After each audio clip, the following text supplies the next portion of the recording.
ಯೋಂತಃ ಪ್ರವಿಶ್ಯ ಮಮ ವಾಚಮಿಮಾಂ ಪ್ರಸುಪ್ತಾಂ ಸಂಜೀವಯತ್ಯಖಿಲಶಕ್ತಿಧರಸ್ವಧಾಮ್ನಾ ಅನ್ಯಾಶ್ಚ ಹಸ್ತಚರಣಶ್ರವಣತ್ವಗಾದೀನ್ ಪ್ರಾಣಾನ್ನಮೋ ಭಗವತೆ ಪುರುಷಾಯ ತುಭ್ಯಂ. ಯಾ ವರ್ಣಪದವಾಕ್ಯಾರ್ಥಗದ್ಯಪದ್ಯಸ್ವರೂಪಿಣಿ ವಾಚಿನರ್ತಯತ ಕ್ಷಿಪ್ರಂ ಮೇಧಾನ್ ದೇವಿ ಸರಸ್ವತಿ.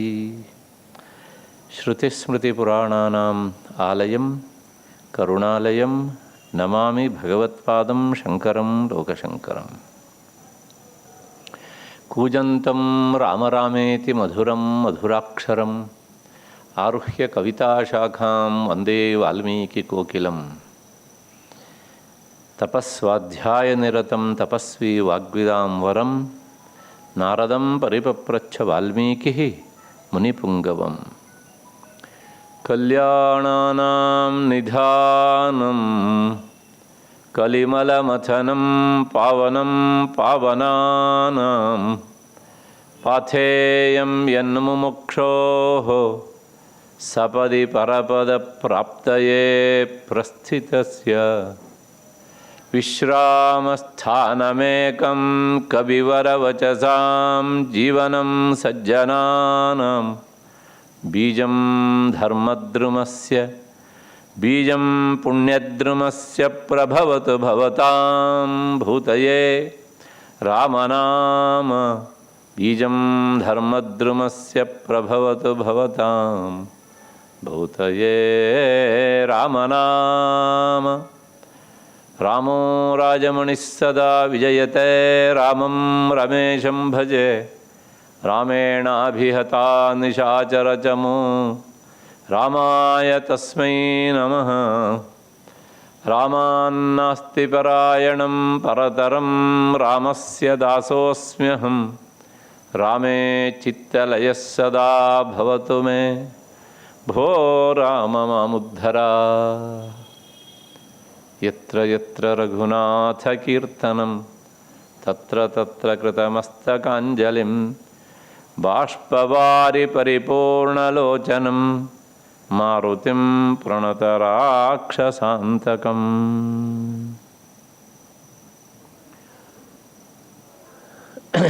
ಉಭಯ ಶ್ರೀಗಳವರ ಚರಣಾರವಿಂದಗಳಿಗೆ ಸಾಷ್ಟಾಂಗ ಎರಗಿ ನನ್ನ ಮತ್ತು ನಿಮ್ಮೆಲ್ಲರ ಬುದ್ಧಿಯನ್ನು ಪ್ರಚೋದಿಸ್ತಾ ಇರುವಂತಹ ಶ್ರೀರಾಮ ಎನ್ನುವ ಮಹಾಚೈತನ್ಯಕ್ಕೆ ಅನಂತ ಪ್ರಣಾಮಗಳನ್ನು ಸಲ್ಲಿಸಿ ಈ ದಿನದ ಚಿಂತನೆಗೆ ಮುಂದಾಗ್ತಾ ಇದ್ದೇನೆ. ಹಾಗೆ ಮುಂದಾಗುವುದಕ್ಕಿಂತ ಮುನ್ನ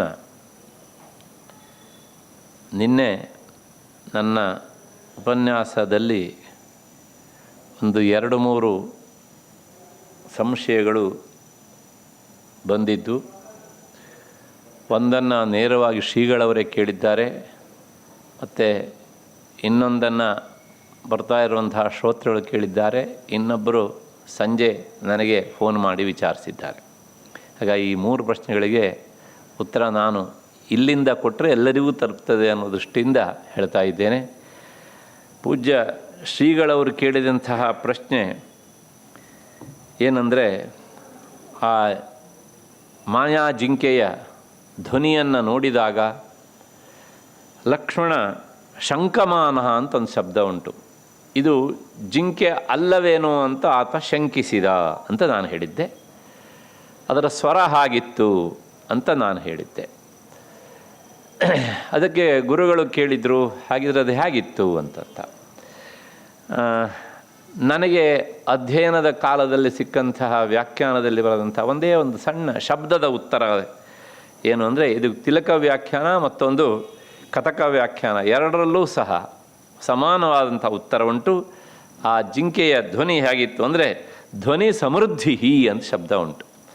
ಸಮೃದ್ಧಿ ಅಂದರೆ ಒಂದು ದೃಷ್ಟಿಯಲ್ಲಿ ತುಂಬ ಜಾಸ್ತಿ ಇತ್ತು. ಅಂದರೆ ಸಹಜವಾದ ಜಿಂಕೆ ಕೂಗಿದರೆ ಯಾವ ತರಹದ ಧ್ವನಿ ಬರ್ತದೆಯೋ ಅಂತಹ ಧ್ವನಿಗಿಂತ ಅದು ಭಿನ್ನವಾಗಿತ್ತು ಎನ್ನುವಂಥ ಒಂದು ಅರ್ಥವನ್ನು ಇನ್ನೊಬ್ಬರು ಮಾಡಿದ್ದಾರೆ. ಒಂದು ಅದರ ಜೊತೆಗೆ ಕನ್ನಡದ ರಾಮಾಯಣ ಅನುವಾದಕರಾದಂತಹ ವಿದ್ವಾನ್ ರಂಗನಾಥ ಶರ್ಮಾ ಅವರು ಅದಕ್ಕೆ ಇಂಪಾಗಿತ್ತು ಅಂತ ವ್ಯಾಖ್ಯಾನ ಮಾಡಿದ್ದಾರೆ. ಬಹಳ ಇಂಪಾಗಿತ್ತು ಅಂತ. ಜಿಂಕೆಯ ಧ್ವನಿ ಇಂಪಾಗಿರುವುದೂ ಸಾಧ್ಯ ಇಲ್ಲ, ಅತ್ಯಂತ ಕಠೋರವಾಗಿರುವುದು ಸಾಧ್ಯ ಇಲ್ಲ. ಹಾಗಾಗಿ ಲಕ್ಷ್ಮಣ ಇದೆರಡನ್ನೂ ಸಹ ಗಮನಿಸಿದವನು ಇದು ಜಿಂಕೆಯ ಧ್ವನಿ ಅಲ್ಲ ಅಂತ ಆತ ಸಂಶಯಪಟ್ಟ. ಇದು ಒಂದು. ಇನ್ನೊಂದು, ಅವನ ಸಂಶಯಕ್ಕೆ ಕಾರಣ ಇನ್ನೊಂದಿದೆ. ಅಲ್ಲಿ ಈ ಜಿಂಕೆಯನ್ನು ನೋಡಿದಾಗ ಅಲ್ಲಿರುವಂತಹ ಸಹಜ ಜಿಂಕೆಗಳು, ಇದು ಮಾಯಾ ಜಿಂಕೆ, ಮಾರೀಚನ ರೂಪಾಂತರದ ಜಿಂಕೆ, ಆ ಸಹಜ ಜಿಂಕೆಗಳು ಇದ್ರ ಹತ್ರ ಬರ್ತಿದ್ವಂತೆ. ಬಂದು ಅದನ್ನು ಹೀಗೆ ಮೂಸ್ತಿದ್ವಂತೆ. ಮೂಸಿದ ತಕ್ಷಣ ಅವುಗಳಿಗೆ ಗೊತ್ತಾಗ್ತದಂತೆ, ದಿಕ್ಕಾಪಾಲಾಗಿ ಅವು ಓಡ್ತಿದ್ವಂತೆ. ಆ ಜಿಂಕೆಗಳ ಹತ್ತಿರ ಬಂದಾಗ ಮಾರೀಚನಿಗೆ, ಆಹಾ, ಇವಾಗ ನನ್ನ ಹತ್ತಿರ ಬಂದರೂ ಸಹ ನನಗೆ ತಿನ್ನೋಕ್ಕಾಗ್ತಾ ಇಲ್ವಲ್ಲಪ್ಪ, ಯಾಕೆಂದರೆ ತಿಂದುಬಿಟ್ರೆ ನನ್ನ ರಾಕ್ಷಸಿ ಪ್ರವೃತ್ತಿ ಪ್ರಕಟ ಆಗುತ್ತೆ ಅಂತ ಚಡಪಡಿಸ್ತಿದ್ನಂತೆ ಅವನು. ಹೀಗೆ ಲಕ್ಷ್ಮಣನ ಬುದ್ಧಿಗೆ ಇದೆಲ್ಲವೂ ಸಹ ಸೂಕ್ಷ್ಮವಾಗಿ, ಈ ಜಿಂಕೆಗಳು ಅದನ್ನು ಮೂಸೋದು ಓಡೋದು ಯಾಕೆ ಮಾಡ್ತವೆ, ಹೀಗೆಲ್ಲ ಇದೆಲ್ಲವನ್ನು ವಾಲ್ಮೀಕಿ ಮುನಿಗಳು ಒಂದೇ ಶಬ್ದದಿಂದ ಹೇಳ್ತಾರೆ, ಶಂಕಮಾನ. ಹಾಗೆ ಅದನ್ನು ನೋಡಿದಾಗ ಅವನ ಆ ಸೂಕ್ಷ್ಮವಾದಂಥ ಬುದ್ಧಿಗೆ ಅದು ಹೊಳೆಯಿತು. ಹಾಗಾಗಿ ಇದು ಸಹಜವಾದ ಜಿಂಕೆ ಅಲ್ಲ ಅಂತ ಆತ ಹೇಳಿದ. ಇದು ಒಂದು ವಿಷಯ. ಎರಡನೇದು, ಅಲ್ಲ ಲಕ್ಷ್ಮಣ ಹೋಗಬೇಕಿದ್ರೆ ಅಲ್ಲಿ ರೇಖೆಯನ್ನು ಹಾಕದೆ ಹಾಗೆ ಹೋದ್ನಲ್ರಿ ಅಂತ ರಾತ್ರಿ ಒಬ್ಬರು ನನಗೆ ಫೋನ್ ಮಾಡಿದರು. ಅಂದರೆ ಲಕ್ಷ್ಮಣ ಗೆರೆ ಹಾಕಿ ಅಲ್ಲಿ ಹೋಗ್ತಾನೆ, ಯಾವುದೇ ಸಂದರ್ಭದಲ್ಲೂ ನೀನು ಇದನ್ನು ದಾಟಬೇಡ ಅಂತ ಹೇಳ್ತಾನೆ. ಆದರೂ ಸಹ ಸೀತೆ ಒಂದು ಚೂರು ದಾಟ್ಬಿಟ್ಲು, ಹಂಗೆ ಅವನು ಆಕೆಯನ್ನು ಅಪಹರಿಸಿಕೊಂಡು ಹೋದ ಇತ್ಯಾದಿ ಇತ್ಯಾದಿ. ಆದರೆ ಲಕ್ಷ್ಮಣ ಗೆರೆ ಹಾಕಿದ್ದು ವಾಲ್ಮೀಕಿ ರಾಮಾಯಣದಲ್ಲಿ ಇಲ್ಲ, ಸ್ಪಷ್ಟವಾಗಿ. ಹಾಗಿದ್ರೆ ಇಲ್ಲವೇ ಇಲ್ಲೋ ಅಂತ ಕೇಳಿದರೆ ಯಾವುದಾದ್ರೂ ರಾಮಾಯಣದಲ್ಲಿ ಇರಬಹುದು. ಯಾಕೆಂದರೆ ನಮ್ಮ ಜನರಿಗೆ ಅದಿಲ್ಲ ಅಂತ ಹೇಳಿದರೆ ಸಮಾಧಾನ ಇಲ್ಲ. ಅಲ್ಲಿ ಯಾಕೆ ಈ ಮಾತು ಹೇಳ್ತೇನೆ ಅಂದರೆ, ನೀವು ಅಲ್ಲಿ ವಾಲ್ಮೀಕಿ ಮುನಿಗಳು ಇದನ್ನು ಬರೆದಿಲ್ಲ, ಲಕ್ಷ್ಮಣ ಯಾವುದೇ ರೀತಿಯ ರೇಖೆಯನ್ನು ಹಾಕಲಿಲ್ಲ, ಅವನು ಏನು ಹೇಳಿ ಹೋದ ಕೇಳಿದರೆ, ರಕ್ಷಂತು ತ್ವಾಂ ವಿಶಾಲಾಕ್ಷಿ ಸಮಗ್ರ ವನದೇವತಾ. ಹಾಗಿದ್ದರೆ ಸೀತಾದೇವಿಗೆ ಸಂಬಂಧಪಟ್ಟ ಹಾಗೆ ಏನೂ ರಕ್ಷಣೆಯನ್ನು ಮಾಡಲಿಲ್ಲ ಅಂತಂದರೆ ವನದೇವತೆಗಳನ್ನು ಪ್ರಾರ್ಥಿಸಿ ಆತ ಅಲ್ಲಿಂದ ಹೊರಟಿದ್ದಾನೆ. ಇದೇ ಶಬ್ದ ನೋಡಿ ಅಲ್ಲಿರೋದು, ರಕ್ಷಂತು ತ್ವಾಂ ವಿಶಾಲಾಕ್ಷಿ ಸಮಗ್ರ ವನದೇವತಾ. ಇಲ್ಲಿರುವ ಎಲ್ಲ ವನದೇವತೆಗಳು ಸಹ ನಿನ್ನನ್ನು ರಕ್ಷಿಸಲಿ. ಅದೇ ಲಕ್ಷ್ಮಣ ಮಾಡಿದಂತಹ ಒಂದು ರಕ್ಷಣೆ ಬಂಧ ಅಂತ ನಾವು ಭಾವಿಸಿಕೊಳ್ಳಬೇಕು. ಇಷ್ಟು ಹೇಳಿದ್ರೂ ಸಹ ನಮ್ಮಲ್ಲಿ ಕೆಲವು ಜನರಿಗೆ ಈ ಲಕ್ಷ್ಮಣ ರೇಖೆ ಅನ್ನೋದು ಅವ್ರ ತಲೆಯಲ್ಲಿ ಕೂತಿರ್ತದೆ. ಸಾಲದ್ದಕ್ಕೆ ಏನಾಗಿದೆ ಅಂದರೆ ರಾಮಾಯಣದಲ್ಲಿ ಅದನ್ನು ನಮ್ಮ ರಮಾನಂದ್ ಸಾಗರ್ ಅವರು ಸಹ ತೋರಿಸಿದ್ದಾರೆ. ಅಲ್ಲಿ ಗೆರೆ ನೇರ ಇಲ್ಲಿದ್ದರೂ ಸಹ ಹೋದ ತಕ್ಷಣ ಬೆಂಕಿ ಜ್ವಾಲೆಗಳು ಸುತ್ತಲೂ ಬರ್ತವೆ. ಹಾಗಾಗಿ ರಾವಣ ಹೀಗೆ ಮಾಡೋದು ಬೆಂಕಿ ಉರಿಯೋದು, ಹೀಗೆ ಮಾಡೋದು ಬೆಂಕಿ ಉರಿಯೋದು, ಹಾಗಾಗಿ ಏನೋ ಇದೆ ಇಲ್ಲಿ ಹೀಗೆ ಅಂಥೇಳಿ. ಹಾಗಾಗಿ ನೀವು ಲಕ್ಷ್ಮಣ ರೇಖೆ ಇಲ್ಲ ಅಂತ ಏನಾದ್ರು ಹೇಳಿಬಿಟ್ರೆ, ಮತ್ತು ಸೀತಾ ಅಪಹರಣವಾಗಿ ಆಂಜನೇಯ ಸೀತಾಮಾತೆಯನ್ನು ಲಂಕೆಗೆ ಹೋಗಿ ಹುಡುಕಿ ಪತ್ತೆ ಹಚ್ಚಿ ಸುದ್ದಿ ಹೇಳಿ, ಆಮೇಲೆ ಸಮುದ್ರಕ್ಕೆ ಸೇತುವೆ ಕಟ್ಟಿ, ಆಮೇಲೆ ರಾಮರಾವಣ ಯುದ್ಧವಾಗಿ ಸೀತಾದೇವಿಯನ್ನು ವಾಪಸ್ ಕರ್ಕೊಂಡು ಬಂದ್ರೂ ಸಹ ಈ ಮಹನೀಯರು ಇನ್ನೂ ಲಕ್ಷ್ಮಣ ರೇಖೆಯನ್ನು ಹುಡುಕ್ತಾನೇ ಇರ್ತಾರೆ. ಆ ಲಕ್ಷ್ಮಣ ರೇಖೆಯಿಂದ ಇವ್ರು ಈಚೆ ಬರಲಿಕ್ಕೆ ಆಗೋದಿಲ್ಲ ಗ್ರಹಚಾರ. ಹೀಗಾಗಿ ಒಂದು ಸಲ ಸಂಶಯದ ಬೀಜ ನಮ್ಮ ತಲೆಯೊಳಗಡೆ ಹೊಕ್ಕಿಬಿಟ್ರೆ ಅದು ಅಲ್ಲೇ ಶಾಶ್ವತವಾಗಿಬಿಡ್ತದೆ. ಹಾಗಾಗಿ ನಾನು ಸ್ಪಷ್ಟಪಡಿಸ್ತಾ ಇದ್ದೇನೆ, ಮೂಲ ವಾಲ್ಮೀಕಿ ರಾಮಾಯಣದಲ್ಲಿ ಇದು ಇಲ್ಲ. ಹಾಗಿದ್ರೆ ಇಲ್ಲೇ ಇಲ್ಲ ಅಂದರೆ ಬೇರೆ ಯಾವುದಾದ್ರು ರಾಮಾಯಣದಲ್ಲಿ ಇದ್ದಿರಬಹುದು, ನನಗೆ ಸಿಗಲಿಲ್ಲ. ಅಷ್ಟು ಹಿನ್ನೆಲೆಯಲ್ಲಿ ಇದು ಎರಡನೆಯ ವಿಚಾರ, ಆ ಪಂಚವಟಿಗೆ ಸಂಬಂಧಪಟ್ಟಿದ್ದೆ. ಆಮೇಲೆ ಇನ್ನೊಂದು ಪ್ರಶ್ನೆ, ನಿನ್ನೆ ದಿವಸ ನನ್ನ ಹಿರಿಯ ಸ್ನೇಹಿತರು ಪ್ರಶ್ನೆ ಕೇಳಿದರು. ಲಕ್ಷ್ಮಣನ ಈ ಸೂಕ್ಷ್ಮ ಪ್ರಜ್ಞೆ ಎಲ್ಲ ಕಡೆಯೂ ಪ್ರಕಟವಾದ ಹಾಗೆ ಇದೆ. ಹಿಂದೆ ಶೂರ್ಪಣಖೆ ಬಂದಾಗಲೂ ಸಹ ಲಕ್ಷ್ಮಣ ಇವಳು ರಾಕ್ಷಸಿ ಹೌದು ಅಂತ ಅವನು ಪತ್ತೆ ಹಚ್ಚಿದ. ನನಗೆಲ್ಲೋ ಓದಿದ ನೆನಪು ಅಂತ ಅವರು ಹೇಳಿದ್ದಾರೆ. ಆದರೆ ವಾಲ್ಮೀಕಿ ರಾಮಾಯಣದಲ್ಲಿ ಈ ಒಂದು ಸಂಶಯಕ್ಕೆ ಅವಕಾಶ ಇಲ್ಲ. ಅಲ್ಲಿ ನೇರವಾಗಿ ಅವಳು ರಾಕ್ಷಸಿಯಾಗಿಯೇ ಬಂದಿದ್ದಾಳೆ. ಯಾವುದೇ ರೇಷ್ಮೆ ಸೀರೆ ಉಟ್ಕೊಂಡು ಅಂದ ಚಂದದಿಂದ ಆ ಪೂತನಿ ಹೋಗಿದ್ಲಲ್ಲ ಗೋಕುಲಕ್ಕೆ, ಹಾಗೆ ಹೋಗಲಿಲ್ಲ, ನೇರ ರಾಕ್ಷಸಿಯಾಗಿ ಬಂದಿದ್ದ ಅವಳು.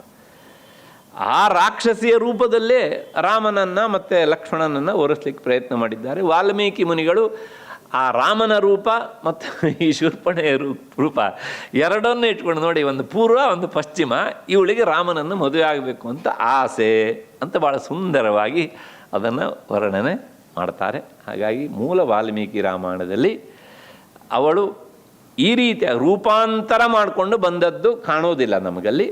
ಬೇರೆ ಸಂದರ್ಭದಲ್ಲಿ ಇದ್ದಿರ್ಬೋದು. ಆದರೆ ಇನ್ನೂ ಹೆಚ್ಚಿನ ವಿಷಯವನ್ನು ಅವಳ ಬಗ್ಗೂ ಮಾತನಾಡಬೇಕು ಅಂತ, ಅವಳನ್ನು ಪರಿಚಯಿಸಬೇಕು ಅನ್ನೋ ಒಂದು ಸಣ್ಣ ಆಸೆ ಉಂಟು. ಯಾಕೆಂದರೆ ನಮ್ಮಲ್ಲಿ ಎಷ್ಟೋ ಜನರು ಶೂರ್ಪಣಖಿಯೂ ಸಹ ಆದರ್ಶ ಸ್ತ್ರೀ ಆಗಿದ್ದಾಳಲ್ಲ, ಹಾಗಾಗಿ ಅಂಥವರಿಗೂ ಸಹ ಒಂದು ಸರಿಯಾದಂಥ ವಿಷಯ ಕೊಡೋಣ ಅನ್ನೋ ದೃಷ್ಟಿಯಿಂದ ಶೂರ್ಪಣಖಿಯ ಪಾತ್ರವನ್ನು ಸಹ ಪರಿಚಯಿಸಬೇಕು ಅಂತ ಆಸೆ ಉಂಟು. ಭಗವಂತ ಈಡೇರಿಸಿಕೊಟ್ರೆ, ಗುರುಗಳ ಅನುಗ್ರಹ ಮಾಡಿದರೂ ಅದನ್ನು ಸಹ ಹೇಳ್ತೇನೆ. ಇಷ್ಟು ಹಿನ್ನೆಲೆಯಲ್ಲಿ ನಿನ್ನೆ ಬಂದಂಥ 3 ಪ್ರಶ್ನೆಗಳಿಗೆ ಉತ್ತರಿಸಿದಂತಾಗಿದೆ. ಈಗ ಮತ್ತೆ ನಾವು ಎಲ್ಲಿ ಹೋಗಬೇಕು? ಯುದ್ಧ ಭೂಮಿಗೆ ಹೋಗಬೇಕು. ಲಂಕೆಯಲ್ಲಿ, ಆ ಲಂಕೆಯಲ್ಲಿ ನಾನು ಹೇಳಿದ್ದೇನೆ, ಇಂದ್ರಜಿತನ ಜೊತೆಗೆ ಲಕ್ಷ್ಮಣ ಯುದ್ಧವನ್ನು ಕೊಟ್ಟಿದ್ದಾನೆ. ಇಂದ್ರಜಿತು ಮಹಾಮಾಯಾವಿ, ಲಕ್ಷ್ಮಣ ಬಿಟ್ಟಂಥ ಎಲ್ಲ ಅಸ್ತ್ರಗಳನ್ನು ಸಹ ಆತ ವಿಫಲವನ್ನಾಗಿಸಿದ್ದಾನೆ. ಕೊನೆಗೆ ಲಕ್ಷ್ಮಣ ಒಂದು ಶ್ಲೋಕ, ಆ ಶ್ಲೋಕದಲ್ಲಿ ಒಂದು 4 ವಿಶೇಷಣಗಳನ್ನು ಆತ ಹೇಳ್ತಾನೆ. ಬಹಳ ಸುಂದರವಾದಂಥ ಪದ್ಯ ಅದು. ಅದು ಮಂತ್ರತುಲ್ಯವಾದದ್ದು ಅಂತ ಬಹಳಷ್ಟು ಜನ ಹೇಳ್ತಾರೆ ಹೀಗೆ ಅಂತ. ಕೊನೆಗೆ ತಾನಿವನನ್ನ ಗೆದಿಯಲಾರೆ ಅಂತ ಆತ ಅಂದುಕೊಂಡ ಮೇಲೆ ಯಾರ ಮೇಲೆ ವಿಶ್ವಾಸ ಇಟ್ಟ ಅಂದರೆ, ತನ್ನ ಆರಾಧ್ಯ ದೈವವಾದಂಥ ರಾಮನನ್ನೇ ಪೂರ್ತಿಯಾಗಿ ನಂಬಿ ಆ ಬಾಣವನ್ನು ಬಿಡುವಾಗ ಒಂದು 4 ವಿಶೇಷಣಗಳನ್ನು ಆತ ಹೇಳ್ತಾನೆ ರಾಮನ ಬಗ್ಗೆ. ಏನು? ಧರ್ಮಾತ್ಮ, ನನ್ನ ಅಣ್ಣ ನಿಜವಾಗಿಯೂ ಸಹ ಧರ್ಮಾತ್ಮನೇ ಆದದ್ದಿದ್ದರೆ, ಧರ್ಮಾತ್ಮ ಅನ್ನೋದಕ್ಕೆ ನಿಮಗೆ ಅರ್ಥ ಗೊತ್ತಿದೆ ಅಂತ ನಾನು ಅಂದ್ಕೊಂಡು ಬಿಡ್ತೇನೆ. ಯಾಕಂದ್ರೆ ಅದ್ರ ಬಗ್ಗೆ ಹೇಳೋಕೆ ಹೋದರೆ ಅದೇ ಒಂದು ಅರ್ಧ ಗಂಟೆ ಆಗ್ತದೆ. ಮತ್ತು ಅವನು ಕರ್ತವ್ಯ ಪ್ರಜ್ಞೆಯನ್ನು ಸರಿಯಾಗಿ ತಿಳಿದವನು, ಅಳವಡಿಸಿಕೊಂಡವನು. ಹಾಗಾಗಿ ಯಾವುದು ಮಾಡಬೇಕು ಯಾವುದು ಮಾಡಬಾರ್ದು ಅನ್ನೋದು ರಾಮನಿಗೆ ಗೊತ್ತು. ಹಾಗಾಗಿ ಅವನು ಎಂದೂ ಸಹ ತನ್ನ ಧರ್ಮದ ಚೌಕಟ್ಟಿನಿಂದ ಆಚೆ ಹೋದವನಲ್ಲ. ಹಾಗಾಗಿ ಅವನ ಹೆಸರೇ ಮರ್ಯಾದಾ ಪುರುಷೋತ್ತಮ ಅಂತ. ಹಾಗಾಗಿ ನನ್ನ ಅಣ್ಣ ಧರ್ಮಾತ್ಮನೇ ಆದದ್ದಿದ್ದ ಪಕ್ಷದಲ್ಲಿ, ಅದಾದಮೇಲೆ ನೆಕ್ಸ್ಟ್ ಸತ್ಯಸಂಧಶ್ಚ, ನನ್ನ ಅಣ್ಣ ಸತ್ಯಸಂಧನೇ ಆಗಿದ್ದ ಪಕ್ಷದಲ್ಲಿ, ರಾಮೋ ದ್ವಿರ್ನಾಭಿಭಾಷತೆ ಅನ್ನೋದು ಅವನ ಪ್ರಶಸ್ತಿ. ರಾಮ ಎಂದೂ ಸಹ ಸುಳ್ಳನ್ನು ಹೇಳುವುದಿಲ್ಲ. ಹಾಗಾಗಿ ನನ್ನಣ್ಣ ಸತ್ಯಸಂಧನೆ ಆಗಿದ್ದ ಪಕ್ಷದಲ್ಲಿ, ಮತ್ತೆ ಪೌರುಷೇಣ ಅಪ್ರತಿದ್ವಂದ್ವ, ಜಗತ್ತಿನಲ್ಲಿ ಅವನಿಗೆ ಸರಿಸಾಟಿಯಾದಂಥ ಇನ್ನೊಬ್ಬ ಪುರುಷ ಇಲ್ಲದೇ ಇದ್ದ ಪಕ್ಷದಲ್ಲಿ. ಇದು 3 ಆಯಿತು. ಇನ್ನೊಂದು ಶಬ್ದ ಉಂಟು ಅಲ್ಲಿ, ದಾಶರಥಿರಿ ಯದಿ ಅಂತ. ಇದಕ್ಕೆ ಸಂಸ್ಕೃತ ಬರದೇ ಇದ್ದವರಿಗೆ ಸಹಜವಾಗಿ ಒಂದು ಅರ್ಥ ಆಗಿಬಿಡುತ್ತದೆ. ಏನು ಅಂದರೆ, ಅವನು ದಶರಥನ ಮಗನೇ ಆಗಿದ್ದ ಪಕ್ಷದಲ್ಲಿ ಅಂತ. ಇದು ಸ್ವಲ್ಪ ಡೇಂಜರ್ ಹೀಗೆ ಅರ್ಥ ಮಾಡುವಂಥದ್ದು. ಹಾಗಾಗಿ ನಮ್ಮ ಪರಂಪರೆಯಲ್ಲಿ ಮತ್ತು ವ್ಯಾಖ್ಯಾನಕಾರರು ಸಹ ಏನು ಅರ್ಥ ಹೇಳ್ತಾರೆ ಕೇಳಿದರೆ, ದಾಶರಥಿ ರಾಮ, ದಶರಥ ಪುತ್ರನಾದಂಥ ರಾಮ ಧರ್ಮಾತ್ಮನಾಗಿದ್ದ ಪಕ್ಷದಲ್ಲಿ, ಮತ್ತು ಸತ್ಯಸಂಧನಾಗಿದ್ದ ಪಕ್ಷದಲ್ಲಿ, ಪೌರುಷೇಣ ಅಪ್ರತಿದ್ವಂದ ಅಂದರೆ ಅವನಿಗೆ ಸರಿಸಾಟಿ ಆದಂಥ ಇನ್ನೊಬ್ಬ ಪ್ರತಿಯಾಳು ಇಲ್ಲದೇ ಇದ್ದ ಪಕ್ಷದಲ್ಲಿ, ಹೇ ಶರ, ಎಲೆ ಬಾಣವೇ, ರಾವಣಂ ಜಹಿ, ರಾವಣನ ಮಗನಾದಂಥ ಈ ಇಂದ್ರಜಿತ್ತುವನ್ನು ನೀನು ಮುಗಿಸು. ಹಾಗಾಗಿ ಇದಕ್ಕೆ ಅರ್ಥ ಹೇಗೆ ಮಾಡಬೇಕು? ದಾಶರಥಿ ರಾಮ, ಅದನ್ನು ಮೊದಲು ತಗೊಳ್ಬೇಕು. ಆಮೇಲೆ ಸತ್ಯಸಂಧ, ಮತ್ತು ಧರ್ಮಾತ್ಮ, ಪೌರುಷೇಣ ಅಪ್ರತಿದ್ವಂದ, ಅಲ್ಲಿಗೆ 3 ಹೇಳ್ದಂಗೆ ಆಯ್ತು ಅವಾಗ. ಹಾಗಾಗಿ ನನ್ನಣ್ಣ ದಶರಥನ ಕಂದನಾದಂಥ ನನ್ನಣ್ಣ ಸತ್ಯಸಂಧ, ಧರ್ಮಾತ್ಮ, ಮತ್ತು ಸರಿಸಾಟಿ ಇಲ್ಲದೆ ಇರುವಂಥ ವೀರನಾಗಿದ್ದ ಪಕ್ಷದಲ್ಲಿ, ಹೇ ಬಾಣವೇ ಅವನನ್ನು ಮುಗಿಸು, ಸಾಯಿಸು ಅಂತ. ಲಕ್ಷ್ಮಣ ಯಾರನ್ನು ನಂಬಿಬಿಟ್ಟ ಇದನ್ನು? ರಾಮನ ಪರಾಕ್ರಮವನ್ನು, ಅವನ ನಡತೆಯನ್ನು, ಇಡೀ ಅವನ ವ್ಯಕ್ತಿತ್ವವನ್ನು ಈ 3 ಶಬ್ದದಲ್ಲಿ ಆತ ಇರಿಸಿದ್ದಾನೆ. ಕಾರಣ ಇಷ್ಟೇ, ಇದ್ರ ಬಗ್ಗೂ ಸಹ ಅವನಿಗೆ ಸಂಶಯ ಇತ್ತು ಅಂತ ಅಲ್ಲ. ಮತ್ತೆ ಅಂದರೆ ರಾಮ ಧರ್ಮಾತ್ಮ ಹೌದಾ ಅಲ್ವೋ? ಇದನ್ನೆಲ್ಲ ಲೋಕರೂಢಿ ಶಬ್ದ ಅಂತೆ ನಾವು ಬಳಸಬೇಕು. ನಮ್ಮಲ್ಲಿ ಹೇಳ್ತಾರೆ ಎಷ್ಟೋ ಸಲ, ನಿನಗೆ ನಿಜವಾಗಿಯೂ ಛಾತಿ ಇದ್ದರೆ ಹೋಗಿ ಅವನಿಗೆ ನಾಲ್ಕು ತಟ್ಟು ಬಾ ಅಂತ ಹೇಳ್ತಾರಲ್ಲ, ಹೇಳೋದಿಲ್ವಾ ತಾನೆ? ನಿನಗೆ ನಿಜವಾಗಿಯೂ ಗಾಡಿ ಓಡಿಸೋಕೆ ಬಂದರೆ ಮಧ್ಯಾಹ್ನ ಸರಿಯಾಗಿ 12:30 ಅಷ್ಟೊತ್ತಿಗೆ ಜಯನಗರದಿಂದ 5 ನಿಮಿಷಕ್ಕೆ ಮೆಜೆಸ್ಟಿಕ್ ಹೋಗಿ ಬರಬೇಕು, ಹೇಳ್ತೇವಲ್ಲ. ಹಾಗೆ ಇದು ಲೋಕರೂಢಿಯಲ್ಲಿ ಬಳಸುವಂತಹ ಶಬ್ದದಂತೆಯೇ ಹೇಳಿದ್ದೆ ಅಷ್ಟೇ ಹೊರತು ಸಹ, ಅಂದರೆ ಧರ್ಮಾತ್ಮ ಹೌದಾ ಅಲ್ವೋ ಅಂತ ಸಂಶಯ ಇತ್ತು ಅಂತಲ್ಲ, ಅದಾದಮೇಲೆ ಸತ್ಯಸಂಧ ಹೌದೋ ಅಲ್ವೋ ಅಂತ ಸಂಶಯ ಇತ್ತು ಅಂತಲ್ಲ, ಪೌರುಷದಲ್ಲಿ ಅವನು ಸರಿಸಾಟಿ ಇಲ್ಲದೆ ಇರುವನು ಅಂತ ಸಂಶಯ ಇತ್ತು ಅಂತಲ್ಲ. ಹಾಗಿದ್ರೆ ಏನು ಕೇಳಿದರೆ, ಆ ಬಾಣ ಬಿಡುವುದರ ಮೂಲಕ ನನ್ನಣ್ಣ ಧರ್ಮಾತ್ಮ ಹೌದು, ನನ್ನಣ್ಣ ಸತ್ಯಸಂಧ ಹೌದು, ನನ್ನಣ್ಣ ಅಸದಳ ಪರಾಕ್ರಮಿ ಹೌದು ಅಂತ ಲೋಕಕ್ಕೆ ಸಾರಬೇಕಾಗಿತ್ತು. ತಾನು ಕಂಡಕೊಂಡಂಥ ಸತ್ಯವನ್ನು ಈ ಬಾಣ ಹೂಡೋದರ ಮೂಲಕ ಲೋಕಕ್ಕೆ ಲಕ್ಷ್ಮಣ ಪ್ರಕಟಿಸಿದ. ಹಾಗೆ ಆ ಬಾಣ ಹೋದ ತಕ್ಷಣ ಇಂದ್ರಜಿತ್ತು ಧರೆಗೆ ಉರುಳಿದ. ಸಿದ್ಧಾಯ್ತಲ್ಲ ಅಲ್ಲಿಗೆ. ರಾಮ ಏನೋದು? ಧರ್ಮಾತ್ಮ, ಸತ್ಯಸಂಧ ಮತ್ತು ಪೌರುಷದಲ್ಲಿ ಅಪ್ರತಿದ್ವಂದ, ಸರಿಸಾಟಿ ಇಲ್ಲದೆ ಇರುವವನು. ನೋಡಿ, ಲಕ್ಷ್ಮಣ ತನ್ನ ಅಣ್ಣನ ಬಗ್ಗೆ ಇರುವ ಗೌರವವನ್ನು ಯಾವ ಯಾವ ರೀತಿಯಲ್ಲಿ ಪ್ರಕಟಿಸ್ತಾನೆ ಅನ್ನೋದಕ್ಕೆ ಇದು ಒಂದು ಕಾರಣ. ಆಯಿತು, ಇಷ್ಟಾದ ಮೇಲೆ ಮತ್ತೆ ಯುದ್ಧ ಎಲ್ಲ ಮುಗೀತದೆ. ಲಕ್ಷ್ಮಣ ಮುಂದೆ ಯುವರಾಜನಾಗ್ತಾನೆ. ಅದ್ರ ಬಗ್ಗೆ ಕೆಲವು ಸಂಶಯಗಳೆಲ್ಲ ಉಂಟು, ಆಮೇಲೆ ನೋಡೋಣ. ಈಗ ಪ್ರಶ್ನೆ ಇಷ್ಟೇ, ರಾಮರಾಜ್ಯ ನಡೀತಾ ಇದೆ. ಆ ರಾಮರಾಜ್ಯ ನಡೆಯುವಾಗ ಸೀತಾದೇವಿಯನ್ನು ಕುರಿತು ಆಪಾದನೆ ಬಂದಿದೆ. ಈ ಆಪಾದನೆ ಬಗ್ಗೆ ಇವತ್ತೇ ನಾವು ಉತ್ತರ ಹೇಳ್ತೇನೆ ಅಂತ ಯಾರೂ ನಿರೀಕ್ಷಿಸಬೇಡಿ. ಏಕೆಂದರೆ ರಾಮನ ಚಾರಿತ್ರ್ಯವನ್ನಿಟ್ಟುಕೊಂಡೇ ನಾವು ಪ್ರಾಯಶಃ 1 ಅಥವಾ 2 ದಿವಸ ವಿಚಾರ ಮಾಡಬೇಕಾಗತ್ತೆ. ಜನರ ಮನಸ್ಸಲ್ಲಿ ಈವರೆಗೆ ಏನೆಲ್ಲ ಬೇರು ಬಿಟ್ಟಿದೆಯೋ ಆ ಬೇರುಗಳನ್ನೆಲ್ಲ ಸಡಿಲ ಮಾಡಬೇಕು. ಅದಕ್ಕೋಸ್ಕರ ಅದಕ್ಕೂ ಒಂದಿಷ್ಟು ನಾನು ಆಲೋಚನೆ ಮಾಡ್ತಾ ಇದ್ದೇನೆ, ಸಮಯ ಸಿಗಲಿ ಅಂತೆ ಕೇಳಬೇಕು ಅಷ್ಟೇ. ಕೊನೆಗೆ ಸುಮಾರು ರಾಮನ ರಾಜ್ಯಭಾರ ಆದರ್ಶಪ್ರಾಯವಾಗಿತ್ತು. ಇವತ್ತಿಗೂ ಸಹ ನಮ್ಮಲ್ಲಿ ಹೇಳ್ತೇವಲ್ಲ, ಒಂದು ಒಳ್ಳೆ ರಾಜ್ಯಭಾರವನ್ನು ಮಾಡುವ ಮಂತ್ರಿ ಸಿಕ್ಕಿದರೆ ರಾಮರಾಜ್ಯ ರೀ ಅಂತ ಅಲ್ವಾ? ಹೀಗೆ ಅಂತಹ ರಾಜ್ಯಭಾರ ಮಾಡ್ತಾ ಇರುವಂಥ ಕಾಲದಲ್ಲಿ ಬಂದಂಥ ಆಪಾದನೆ. ಆ ಕಾಲದಲ್ಲಿ ಸೀತಾದೇವಿ ತುಂಬು ಗರ್ಭಿಣಿ. ರಾಮ ಗೂಢಚಾರರ ಮೂಲಕ ಮೊದಲು ತಿಳಿದ, ಆಮೇಲೆ ತಾನೇ ಪ್ರತ್ಯಕ್ಷ ಕೇಳಿದ್ದಾನೆ. ಈ ಆಪಾದನೆ ಕೇವಲ ಒಂದು ಮೂಲದಿಂದ ಬಂದದ್ದಲ್ಲ. ಅಲ್ಲಿನ ಸರ್ಕಲ್ಗಳಲ್ಲಿ, ಬೇರೆ ಬೇರೆ ಬೀದಿಗಳಲ್ಲಿ ಎಲ್ಲ ಈ ರೀತಿಯಾಗಿ ಮಾತನಾಡಿಕೊಳ್ತಾ ಇದ್ದರು ಅನ್ನೋದನ್ನು ರಾಮ ನೇರವಾಗಿ ಅದನ್ನು ಕೇಳಿದ್ದಾನೆ. ಕೊನೆಗೆ ಆತ ತೀರ್ಮಾನ ಮಾಡ್ತಾನೆ, ಆಪಾದಿತಳಾದಂತಹ ಪತ್ನಿಯ ಜೊತೆಗೆ ನಾನು ಇದ್ದರೆ ಪ್ರಜೆಗಳು ನನ್ನನ್ನು ಏನಂತ ಭಾವಿಸಿಕೊಳ್ತಾರೆ. ಒಂದು, ಇದರಿಂದ ನನಗೆಷ್ಟು ಕಳಂಕವೋ ಸೀತೆಗೂ ಅಷ್ಟೇ ಕಳಂಕ. ಹಾಗಾಗಿ ಏನು ಮಾಡಬೇಕು ಇವಾಗ? ನಾನೇ ಕಾಡಿಗೆ ಹೋಗಿಬಿಡ್ಲ? ಇದೆಲ್ಲ ಅಂದು ರಾಮನ ಪಾತ್ರದಲ್ಲಿ ಹೇಳಬೇಕಾದದ್ದು. ಅಥವಾ ಸೀತೆಯನ್ನು ಪರಿತ್ಯಜಿಸಲ? ಕೊನೆಗೆ ಸೀತೆಯನ್ನೇ ಪರಿತ್ಯಜಿಸಬೇಕು ಅಂತ ತೀರ್ಮಾನ ಮಾಡಿದ. ಅದಕ್ಕೂ ಕಾರಣ ಉಂಟು, ಮುಂದೆ ಹೇಳ್ತೇನೆ. ಆ ಸಂದರ್ಭದಲ್ಲಿ ಕಾಡಿಗೆ ಅವಳನ್ನು ಬಿಡಬೇಕು. ನೋಡಿ, ರಾಮ ಭರತನನ್ನು ಕರೆಯಲಿಲ್ಲ, ಶತ್ರುಘ್ನನನ್ನು ಕರೆಯಲಿಲ್ಲ. ಯಾರನ್ನು ಕರೆದ? ಲಕ್ಷ್ಮಣನನ್ನು ಕರೆದ. ಅಬಕ್ಕಿಲ್ಲ, ಶುಭಕ್ಕಿಲ್ಲ, ಆಪಾದನೆಗೆ ಮಾತ್ರ, ಈ ಸಂಕಟಕ್ಕೆ ಮಾತ್ರ ಯಾರು ಬೇಕಾಯಿತು? ಲಕ್ಷ್ಮಣ. ಲೋಕದ ದೃಷ್ಟಿಯಲ್ಲಿ ರಾಮ ಸೀತೆಯನ್ನು ತ್ಯಜಿಸಿದರೂ ಸಹ ಅವಳನ್ನು ಕಾಡಿಗೆ ಬಿಟ್ಟು ಬಂದವನು, ತುಂಬು ಗರ್ಭಿಣಿಯಾದ ಸೀತೆಯನ್ನು ಕಾಡಿಗೆ ಬಿಟ್ಟು ಬಂದವನು ಯಾರು? ಲಕ್ಷ್ಮಣ ಅಲ್ವಾ?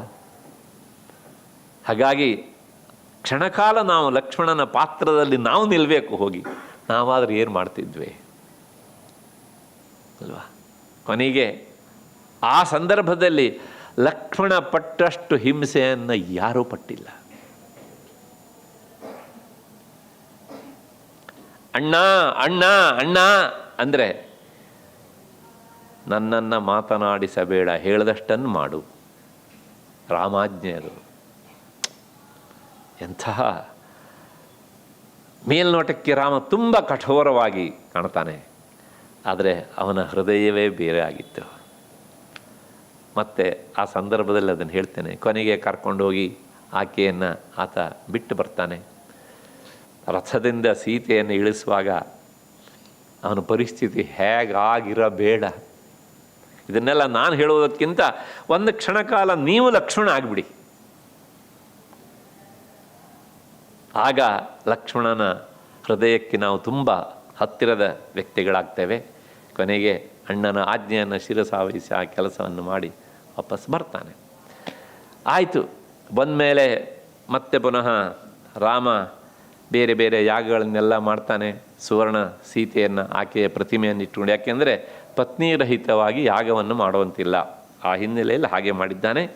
ಕೊನೆಗೆ ಏನಾಯಿತು ಕೇಳಿದರೆ, ನೋಡಿ, ಒಬ್ಬ ಮನುಷ್ಯನಿಗೆ ಸಂಕಟ ಬರೋದಕ್ಕೆ ಪ್ರಾರಂಭ ಆದರೆ ಹೇಗೆ ಬರುತ್ತೆ ಅನ್ನೋದಕ್ಕೆ ಇದು ಉದಾಹರಣೆ. ಕೊನೆಯ ಘಟ್ಟ ಇದು.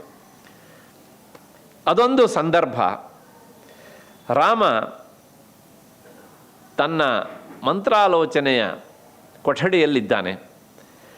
ಇದ್ದಕ್ಕಿದ್ದ ಹಾಗೆ ಅಲ್ಲಿ ಒಬ್ಬ ಋಷಿ ಸಮಾನ ಅಂತ ವ್ಯಕ್ತಿ ಬಂದಿದ್ದಾನೆ. ಬಾಗಿಲು ಕಾಯುವವರು ತಡೆದರು. ನಾನು ರಾಮನನ್ನು ಕಾಣಬೇಕು ಅಂತ ಹೇಳಿದರು. ಒಳಗಡೆ ಬಿಟ್ಟರು. ನೇರವಾಗಿ ಒಳಗೆ ಬಂದ ಮೇಲೆ ಮತ್ತೆ ಬೇರೆ ಬೇರೆ ಬಾಗಿಲನ್ನು ದಾಟಿ ಹೋಗಬೇಕಲ್ಲ. ರಾಮನನ್ನು ನಾನು ನೋಡಬೇಕು, ರಾಮನ ಹತ್ರ ನಾನು ಮಾತನಾಡಬೇಕು ಅಂತ ಹೇಳಿದ. ಒಳಗೆ ಬಿಟ್ಟರು.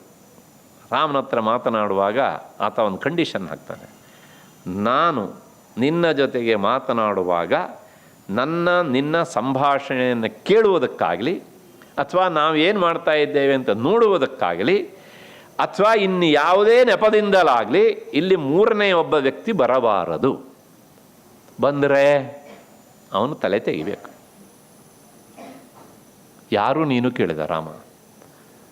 ನಾನು ಕಾಲಪುರುಷ ಅಂತ ಹೇಳಿದ.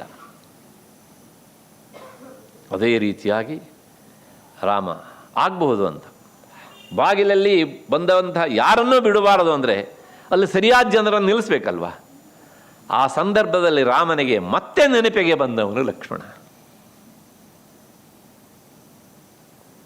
ಲಕ್ಷ್ಮಣ, ಬಾಗಿಲಲ್ಲೇ ನಿಲ್ಲು, ಯಾರು ಬಂದರೂ ಒಳಕ್ಕೆ ಬಿಡಬೇಡ, ಬಿಟ್ಟರೆ ಅವರು ತಲೆ ತೆಗೆಯುವುದು ಶಿಕ್ಷೆ ಅಂತ ಕಾಲಪುರುಷ ಹೇಳಿದ್ದಾನೆ, ನಾನು ಸಮ್ಮತಿಸಿದ್ದೇನೆ. ಆಗ್ಬೋದು ಅಂತ ಲಕ್ಷ್ಮಣ. ಕೊನೆಗೆ ಇವರೇನು ಮಾತುಕತೆ ಕಾಲಪುರುಷ ಹೇಳಿದ. ಏನು ಹೇಳಿದ? ನೋಡಪ್ಪ, ನೀನು ರಾಮಾವತಾರವನ್ನು ಎತ್ತಿ 11,000 ವರ್ಷಗಳಾದವು. ನೀನು ನಿನ್ನ ನಿಜ ನೆಲೆಯಲ್ಲಿ ರಾಮನಲ್ಲ, ದಶರಥನ ಪುತ್ರನಲ್ಲಪ್ಪ, ನೀನು ಅಲ್ಲಿಯವನು. ಅದನ್ನು ನೆನಪಿಸ್ತಾನೆ ಅವನು. ಹಾಗಾಗಿ ಇಲ್ಲಿ ನೀನು ಮಾಡಬೇಕಂತ ಕೆಲಸ ಆಗಿದೆ. ಇದನ್ನೆಲ್ಲ ನಿನಗೆ ತಿಳಿಸುವಂಥ ಚತುರ್ಮುಖ ನನ್ನನ್ನು ಕಳಿಸಿದ್ದಾನೆ. ಇದು ರಹಸ್ಯ ವಿಚಾರ. ಆದ್ದರಿಂದ ನಿನಗೆ ಇದನ್ನು ತಿಳಿಸಿದ್ದೇನೆ. ನಾನು ಹೇಳಬೇಕಾದಂಥ ಮಾತು ಆಗಿದೆ, ನಾನು ಹೊರಡ್ತೇನೆ ಅಂತ ಎದ್ದಿದ್ದಾನೆ. ಆದರೆ ಅವನಿನ್ನು ಹೊರಗೆ ಬಂದಿಲ್ಲ. ಅಂದರೆ ಅವರ ಸಂಭಾಷಣೆಯ ಭಾಗ ಮುಗಿದಿದೆ, ಆ ಪ್ರಕ್ರಿಯೆ ಮುಗಿದಿಲ್ಲ. ಅಷ್ಟೊತ್ತಿಗೆ ಹೊರಗಡೆ ಏನಾಗಿದೆ, ದೂರ್ವಾಸರು ಬಂದಿದ್ದಾರೆ.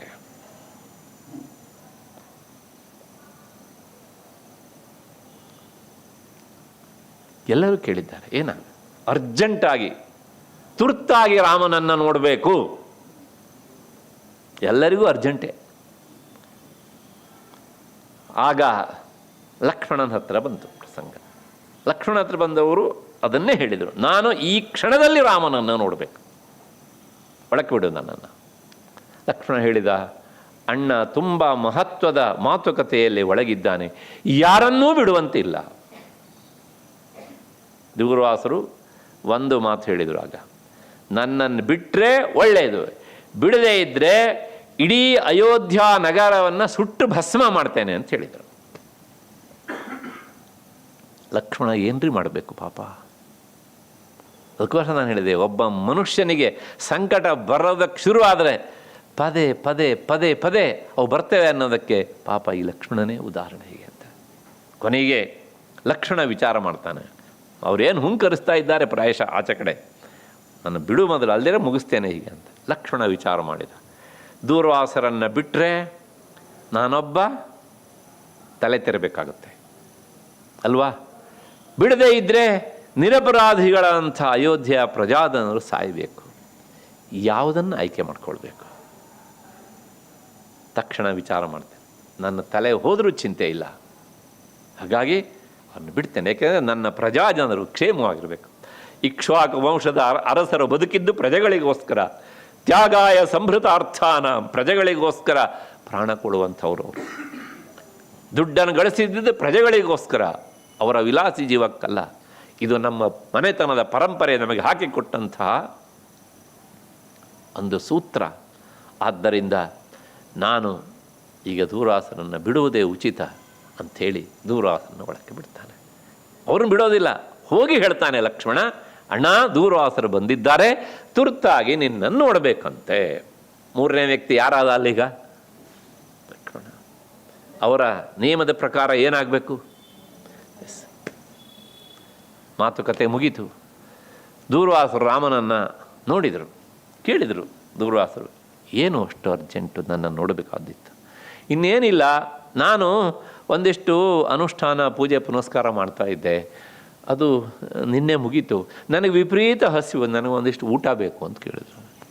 ಈ ಪುರುಷಾರ್ಥಕ್ಕೆ ಲಕ್ಷ್ಮಣ ವ್ಯವಸ್ಥೆ ಮಾಡ್ತಾ ಇರಲಿಲ್ಲವೂ? ಹಾಗಿದ್ರೆ ಯುವರಾಜನಾದವನಿಗೆ ಇವರ ಹಸಿವನ್ನು ತಣಿಸುವಷ್ಟು ಆಹಾರ ಕೊಡುವ ಶಕ್ತಿ ಇರಲಿಲ್ವಾ? ಅಲ್ಲೇ ಹೇಳ್ಬೋದಿತ್ತಲ್ವ, ಅದಕ್ಕೆ ರಾಮ ಬೇಕಿತ್ತ?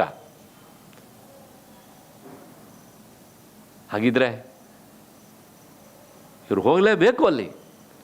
ಒಟ್ಟಾರೆ ಲಕ್ಷ್ಮಣನಿಗೆ ತಲೆದಂಡ ಆಗಬೇಕು ಅಂತ ತೀರ್ಮಾನ ಮಾಡಿದಂಗಿತ್ತು ಎಲ್ಲರೂ ಸೇರಿ. ಸತ್ಯವೂ ಕೂಡ ಅದು. ಸರಿ, ದೂರ್ವಾಸರಿಗೆ ಪುನಃ ಲಕ್ಷ್ಮಣನೇ ಊಟದ ವ್ಯವಸ್ಥೆ ಮಾಡಿದ. ರಾಮನ ಕಡೆಯಿಂದ ಪ್ರತಿನಿಧಿಯಾಗಿ ಎಲ್ಲ ವ್ಯವಸ್ಥೆ ಆಯಿತು. ಮಾರನೇ ದಿವಸ ಸಭೆ, ರಾಮನ ಆಳ್ವಿಕೆ. ತಲೆ ಅಡಿ ಹಾಕಿ ಕುಳಿತಿದ್ದಾನೆ ರಾಮ, ತನ್ನದೇ ಆಜ್ಞೆ. ಏನು ಮಾಡಬೇಕೀಗ? ಲಕ್ಷ್ಮಣ ಅಂದ, ಗೊತ್ತು ನನಗೆ, ನನ್ನನ್ನು ವಧಿಸುವಂದ. ಕನಸಿನಲ್ಲೂ ರಾಮ ನಿರೀಕ್ಷಿಸದೇ ಇರುವಂಥದ್ದು ಮಾತು. ತಕ್ಷಣ ವಸಿಷ್ಠರನ್ನು ಕರೆದು ರಾಮ ವಿಚಾರಿಸ್ತಾನೆ. ಮರಣದಂಡನೆ ಬಿಟ್ಟವರಿಗೆ, ಲಕ್ಷ್ಮಣನಿಗೆ ಮರಣದಂಡನೆ ಕೈಯಾರೆ ಕೊಡೋದಕ್ಕೂ ಈ ರಾಮನಿಂದ ಸಾಧ್ಯವ? ಅದಕ್ಕೆ ಸಮಾನವಾದ ಶಿಕ್ಷೆ ಏನು? ಗಡೀಪಾರು ಮಾಡು.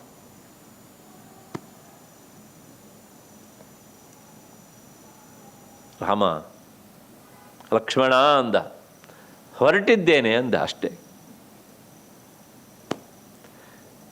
ತಾಯಂದಿರಿಗೆ ತಿಳಿಸ್ಲಿಲ್ಲ, ಹೆಂಡತಿಗೆ ತಿಳಿಸ್ಲಿಲ್ಲ, ಮಕ್ಕಳಿಗೆ ತಿಳಿಸ್ಲಿಲ್ಲ.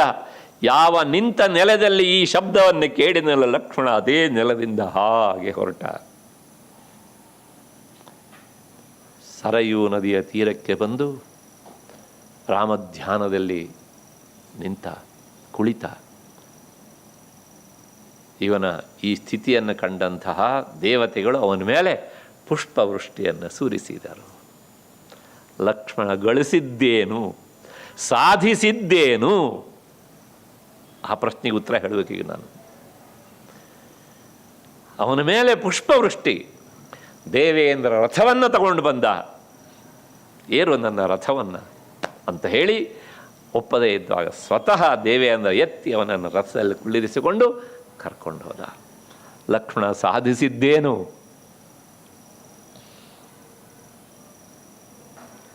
ಸುದ್ದಿ ರಾಮನಿಗೆ ತಲುಪಿತು.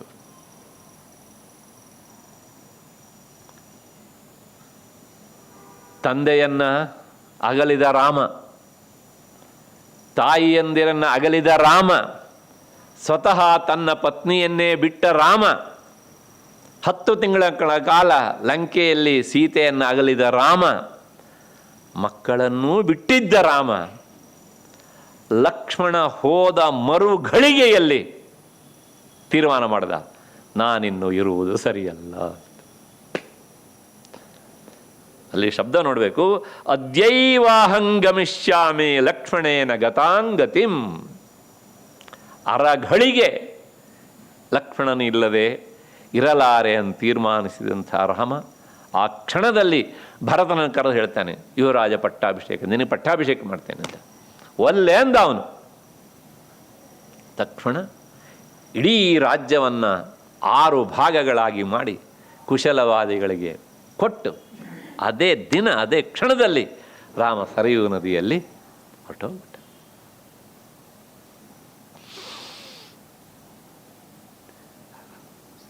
ಇದನ್ನೇ ಹೇಳೋದು, ಜೀವನದ ಉದ್ದಕ್ಕೂ ರಾಮನ ಬೆನ್ನು ಹಿಂದೆ ಬಿದ್ದಂತಹ ಲಕ್ಷ್ಮಣ ಕೊನೆಗೆ ರಾಮನೇ ತನ್ನ ಬೆನ್ನು ಹಿಂದೆ ಬೀಳುವಂತೆ ಮಾಡಿದ್ನಲ್ಲ. ಇದಕ್ಕಿಂತ ದೊಡ್ಡ ಪ್ರಶಸ್ತಿ ಇನ್ಯಾವುದ್ರೂ ಬೇಕ್ರಿ ಕೊನೆಗೆ, ಅಲ್ವಾ? ಲಕ್ಷ್ಮಣ ಸಾಧಿಸಿದ್ದೇನು ಅಂತ ಕೇಳುವವರು ಇದನ್ನೂ ಓದಬೇಕಲ್ವಾ? ಹಾಗಿಲ್ಲದೆ ಇದ್ದರೆ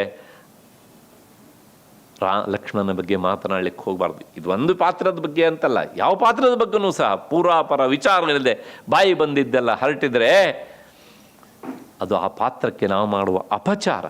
ಯಾಕೆಂದರೆ ನಾನು ನನ್ನ ಪೀಠಿಕಾ ಭಾಗದಲ್ಲೇ ಹೇಳಿದ್ದೇನೆ, ಇದನ್ನೆಲ್ಲವನ್ನು ಪ್ರತ್ಯಕ್ಷ ಕಂಡು ಬರೆದಿದ್ದಾರೆ ವಾಲ್ಮೀಕಿ ಮುನಿಗಳು. ಪಾಣವು ಆಮಲಕಂ ಇವ ಅಲ್ವಾ? ಹಾಗಾಗಿ ಅಲ್ಲೇ ಸುಳ್ಳಾಗ್ಲಿಕ್ಕೆ ಸಾಧ್ಯ ಇಲ್ಲ. ಅಷ್ಟು ಹಿನ್ನೆಲೆಯಲ್ಲಿ ಕೊನೆಗೆ ಒಟ್ಟು ಏನು ಲಕ್ಷ್ಮಣನ ಪಾತ್ರದ ಒಂದು ನ್ಯಾಯ ಅಥವಾ ಒಂದು ಮಾರಲ್ ನಮಗೆ ಸಿಗುವಂಥದ್ದು ಏನು ಕೇಳಿದರೆ, ಸೇವಾ ಧರ್ಮ ಪರಮ ಗಹನ ಯೋಗಿನಾಮಪ್ಯಗಮ್ಯ. ಸೇವಾ ಧರ್ಮದಲ್ಲಿ ನಿಂತು ಇನ್ನೊಬ್ಬರ ಮನಸ್ಸನ್ನು ಗೆಲ್ಲುವುದು ಅಂದರೆ ಅದು ಯೋಗಿಗಳಿಗೂ ಸಹ ಕಷ್ಟ. ಆದರೆ ಈ ಸೇವಾ ಧರ್ಮದಲ್ಲಿ ನಿಂತು ಗೆದ್ದವನೊಬ್ಬ ಇದ್ದರೆ ಇತಿಹಾಸದಲ್ಲಿ ಲಕ್ಷ್ಮಣ. ಹಾಗಿಲ್ಲೇ ಆದರೆ ರಾಮ ಯಾಕ್ರಿ ಅವನಿಂದ ಹೋಗ್ತಿದ್ದ ಅಲ್ವಾ? ಹಾಗಾಗಿ ತಾತ್ಪರ್ಯ ಇಷ್ಟೇ. ಪದೇ ಪದೇ ಯುವರಾಜ ಪಟ್ಟಾಭಿಷೇಕ ಸಂದರ್ಭದಲ್ಲಿ ಹೇಳಿದ್ದಾನೆ ಅವನು, ನಾನು ರಾಜ್ಯಭಾರ ಮಾಡುವುದು ಅಂದರೆ ನಿನ್ನನ್ನು ಬಿಟ್ಟಲ್ಲ ಅಂತ. ಕೊನೆಗೆ ಆ ಬದುಕಿನ ರಾಜ್ಯಭಾರದ ಕೊನೆಯಲ್ಲೂ ಸಹ ಲಕ್ಷ್ಮಣನೊಂದಿಗೆ ರಾಮ ಹೊರಟುಬಿಟ್ಟ. ಆದ್ದರಿಂದ ಲಕ್ಷ್ಮಣನಿಗೆ ಲಕ್ಷ್ಮಣನೇ ಸಾಟಿ. ಇಷ್ಟು ಹೇಳಿ ಆ ಮಹಾನುಭಾವನಿಗೆ ನನ್ನ ಕೋಟಿ ಕೋಟಿ ಪ್ರಣಾಮಗಳನ್ನು ಸಲ್ಲಿಸಿ, ಮತ್ತು ಇನ್ನೊಬ್ಬ ಮಹಾನುಭಾವ ಇದ್ದಾನಲ್ಲ, ಕೈಕೇಯಿ ನಂದನ, ಅವನ ಹೆಸರು ಭರತ ಅಂತ, ಅವನನ್ನು ನೋಡಬೇಕು. ಪ್ರಾಯಶಃ ಇವತ್ತು ಉಳಿದ ಭಾಗ ಮತ್ತು ನಾಳೆ ಒಂದು ಸ್ವಲ್ಪ ಆಗಬಹುದು ಅಂತ ಅಂದ್ಕೊಂಡಿದ್ದೀನಿ. ಯಾಕೆಂದರೆ ಈ 2 ಪಾತ್ರಗಳು ಒಂದು ದೃಷ್ಟಿಯಲ್ಲಿ ರಾಮನಿಗೆ ಭುಜಗಳಿದ್ದ ಹಾಗೇನೆ. ಹಾಗಾಗಿ ಇದಾದ ಮೇಲೆ ಈ ಭಾಗ ಅಂದರೆ ರಾಮ ನೋಡೋಣ ಹೀಗೆ ಅಂತ. ಯಾಕೆಂದರೆ ತುಂಬ ಜನ ರಾಮ ಪಾತ್ರ ಯಾವಾಗ ಬರ್ತದೆ, ರಾಮನನ್ನು ಯಾವಾಗ ಹೇಳ್ತೀರಿ ಅಂತ ಹೇಳಿದ್ದಾರೆ. ತಪ್ಪು ತಿಳ್ಕೊಳ್ಬಿಡಿ. ಹಾಗೆ ಕೇಳಿದ್ರಿಂದ ಏನು ಅರ್ಥ ಬರ್ತದೆ ಅಂತ ಪ್ರಾಯಶಃ ಅವರು ತಿಳ್ಕೊಂಡಿರೋದಿಲ್ಲ. ಅಂದರೆ ಬೇರೆ ಪಾತ್ರಗಳನ್ನೆಲ್ಲ ನಾವು ಕೇಳುವಂತಹ ಸಾಮಾನ್ಯ ಜನರಲ್ಲ. ಅಂದರೆ ಹಾಗಾಗಿ ರಾಮನ ಪಾತ್ರ ಮಾತ್ರ ನಾವು ಕೇಳಲಿಕ್ಕೆ ನಮ್ಮ ಅರ್ಹತೆಗೆ ಅದು ಯೋಗ್ಯ ಅನ್ನೋ ಹಾಗೆ ಅರ್ಥ ಬಂದುಬಿಡ್ತದೆ.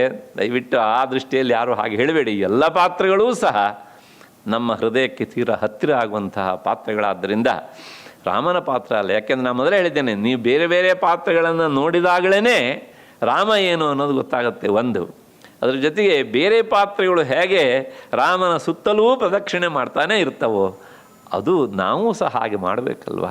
ಅಷ್ಟು ಹಿನ್ನೆಲೆಯಲ್ಲಿ ಮತ್ತು ಭರತ ನೋಡೋಣ. ಆದರ್ಶ ವ್ಯಕ್ತಿ ಮೊದಲನೇ ಶಬ್ದ ಇದನ್ನು ಹೇಳಬೇಕಾದ್ರು. ಅಂದರೆ ಅವನು ಹಾಕಿದ ಮೇಲ್ಪಂಕ್ತಿ ಬೇರೆ ಯಾರಿಂದಲೂ ಸಹ ಅನುಸರಿಸೋದಕ್ಕೆ ಸಾಧ್ಯ ಇಲ್ಲ. ಧರ್ಮಾತ್ಮ. ನೋಡಿ ಎಲ್ಲರಿಗೂ ಸಹ ಈ ವಿಶೇಷಣ, ರಾಮ ಲಕ್ಷ್ಮಣ ಮತ್ತು ಭರತ ಎಲ್ಲರಿಗೂ ಧರ್ಮಾತ್ಮ. ಅಣ್ಣ ತಮ್ಮಂದರೆ ಯಾರೂ ಸಹ ಚಾಚೂ ಸಹ ತಮ್ಮ ಕರ್ತವ್ಯದ ರೇಖೆಯನ್ನು ದಾಟುವವರೇ ಅಲ್ಲ.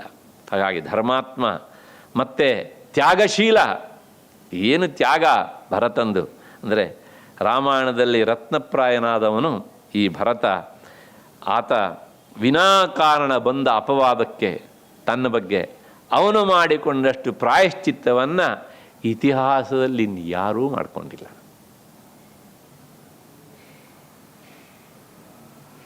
ಒಂದು ದೃಷ್ಟಿಯಲ್ಲಿ ಹೇಳಬೇಕು ಅಂದರೆ ಏನೂ ತಪ್ಪನ್ನು ಮಾಡದೆ ಅಪಕೀರ್ತಿಯ ಲೇಪನ ಬೆಳೆದುಕೊಳ್ಳುವ ಹಾಗೆ ಆಯಿತು ಅವನಿಗೆ, ಬಂದುಬಿಡ್ತೀವಿ ಅಂತ. ಇವನ ಆದರ್ಶ, ಇವನ ಆಡಳಿತ ವ್ಯವಸ್ಥೆಯಿಂದಾಗಿಯೇ ನಮ್ಮ ದೇಶಕ್ಕೆ ಏನಂತ ಹೆಸರು ಬಂತು? ಭಾರತ ಅಂತ ಹೆಸರು ಬಂದುಬಿಡ್ತು. ಇದು ಒಂದು ಅಭಿಪ್ರಾಯ. ಶಕುಂತಲೆಯ ಮಗನಾದಂಥ ಭರತನಿಂದಾಗಿಯೂ ಈ ಹೆಸರು ಅಂತ ಒಂದು ಅಭಿಪ್ರಾಯ ಉಂಟು.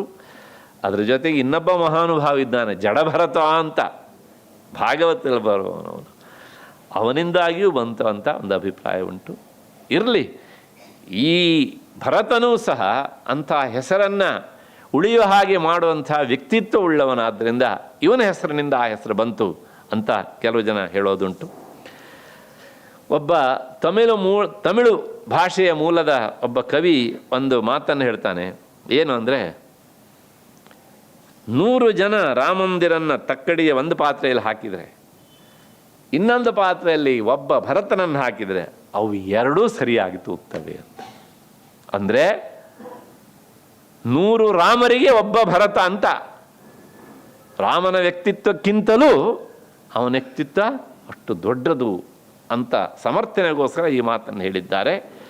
ಇದು ರಾಮನ ನಿಂದೆ ಅಲ್ಲ, ಭರತನ ಸ್ತುತಿ. ಯಾಕೆ ಆ ಮಾತು ಹೇಳ್ತಾರೆ ಕೇಳಿದರೆ, ನೋಡಿ, ತಂದೆ ರಾಜ್ಯವನ್ನು ಬಾಯ್ಬಿಟ್ಟು ಹೇಳದೇ ಇದ್ದರೂ ಬಿಟ್ಬಿಟ್ಟ. ಅವನ ಪ್ರತಿನಿಧಿಯಾಗಿ ಯಾರು ಕಿತ್ಕೊಂಡ್ರು? ಕೈಕೇಯಿ ತಗೊಂಡ್ಳು. ದಶರಥನಿಂದ ಕೈಕೇಯಿಗೆ, ಕೈಕೇಯಿಯಿಂದ ಮತ್ತೆ ಪುನಃ ಭರತನಿಗೆ ಬಂತು. ಇವತ್ತಿನ ಭಾಷೆಯಲ್ಲಿ ಹೇಳಬೇಕು ಅಂದರೆ ರೆಡ್ ಕಾರ್ಪೆಂಟ್ ಹಾಕಿ ಸ್ವಾಗತಿಸಿದಾಗೆ ಅವನನ್ನು ಒಂಥರ, ಹೌದು ತಾನೆ? ಆದರೆ ಭರತ ಅದನ್ನು ಒಪ್ಪಲಿಲ್ಲ. ಪಟ್ಟಾಭಿಷೇಕ ಮಾಡ್ತೇನೆ ಅಂತ ದಶರಥ ರಾಮನಿಗೆ ಹೇಳಿದಾಗ ಅವನು ವಿರೋಧನೂ ಮಾಡಲಿಲ್ಲ, ಸಮ್ಮತಿಯನ್ನು ಸೂಚಿಸಲಿಲ್ಲ, ತಟಸ್ಥನಾಗಿ ಉಳಿದ್ಬಿಟ್ಟ. ಯಾಕೆಂದರೆ ಅವನು ರಾಮ. ಆದರೆ ಭರತ ಏನು ಮಾಡಿದ ಅಂತಂದರೆ, ಹೀಗೆ ಎಲ್ಲ ಅವಕಾಶಗಳು ಇದ್ದಾಗಲೂ ಸಹ ಒಂದು ಮಾತಂದ, ಇದು ಪಾಪದ ಫಲ, ನನಗೆ ಇದು ಬೇಡ ಅಂದ. ಯಾಕೆಂದರೆ ಯಾರು ಇದನ್ನು ಅನುಭವಿಸಬೇಕೋ ಅವನೇ ಇಲ್ಲಿದೆ, ಅವನೇ ಇದನ್ನು ಅನುಭವಿಸ್ತೇ ಇದ್ದರೆ ನನಗೆ ಇದು ಬೇಡ ಅಂಥೇಳಿ ತಾಯಿ ಕೊಟ್ಟಾಗ ತಿರಸ್ಕರಿಸಿದ. ಪ್ರಾಯಶಃ ಭರತ ಒಪ್ಪಿಕೊಂಡಿದ್ದಿದ್ರೆ ಯಾಕೆ ನೀನು ಒಪ್ಪಿಕೊಂಡೆ ಅಂತ ಯಾರೂ ಕೇಳ್ತಾ ಇರಲಿಲ್ಲ. ಕೇಳ್ತಿದ್ರ? ಆದರೆ ಭರತ ಏನು ಮಾಡಿದ ಅಂದರೆ ಅದನ್ನು ಸೂತ ರಾಮ್ ಒಪ್ಪಲಿಲ್ಲ. ಹಾಗಾಗಿ ಭರತ ಈ ರೀತಿಯಾದಂತಹ ಸ್ವಭಾವದವನು. ಯಾರಿಗೆ ಯಾವುದು ಸಲ್ಲಬೇಕೋ ಅದು ಅವರಿಗೇ ಸಲ್ಲಬೇಕು ಅಂತ ಕರಾರುವಾಕ್ಕಾಗಿ ನಿರ್ಧರಿಸುವಂತಹ ಸ್ವಭಾವದವನು.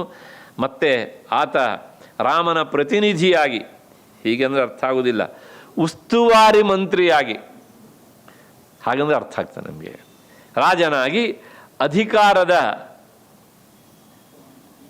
ಮದ ಏರಿಸಿಕೊಳ್ಳದೇ ಇರುವವನು. ನಮ್ಮಲ್ಲಿ ಉಸ್ತುವಾರಿ ಅಂತ ಸಿಕ್ಬಿಟ್ರು ಸಾಕು, ಬೇರೆಯವರೆಲ್ಲ ಸುಸ್ತುವಾರಿ ಆಗಿಬಿಡ್ತಾರೆ. ಹೇಳ್ತಾರಲ್ಲ, 3 ದಿನಕ ರಾಜ ಅಂತ, ಹಾಗೆ. ಆದರೆ ಭರತ ಏನು ಮಾಡಿದ ಕೇಳಿದರೆ, ಆ ಅಧಿಕಾರದ ಮದವನ್ನು ತನ್ನ ನೆತ್ತಿಗೆ ಏರಿಸಿಕೊಳ್ಳದೆ ಆತ ಭೋಗದ ಕೆಸರನ್ನು ಮೈಗೆ ಹತ್ತಿಸಿಕೊಳ್ಳದೆ ಈಶಾವಾಸ್ಯಂ, ಇದೆಲ್ಲವೂ ಸಹ ಭಗವಂತನ ಆವಾಸ ಸ್ಥಾನ, ಇದು ಒಂದು ಅರ್ಥ ಉಂಟು ಅದಕ್ಕೆ.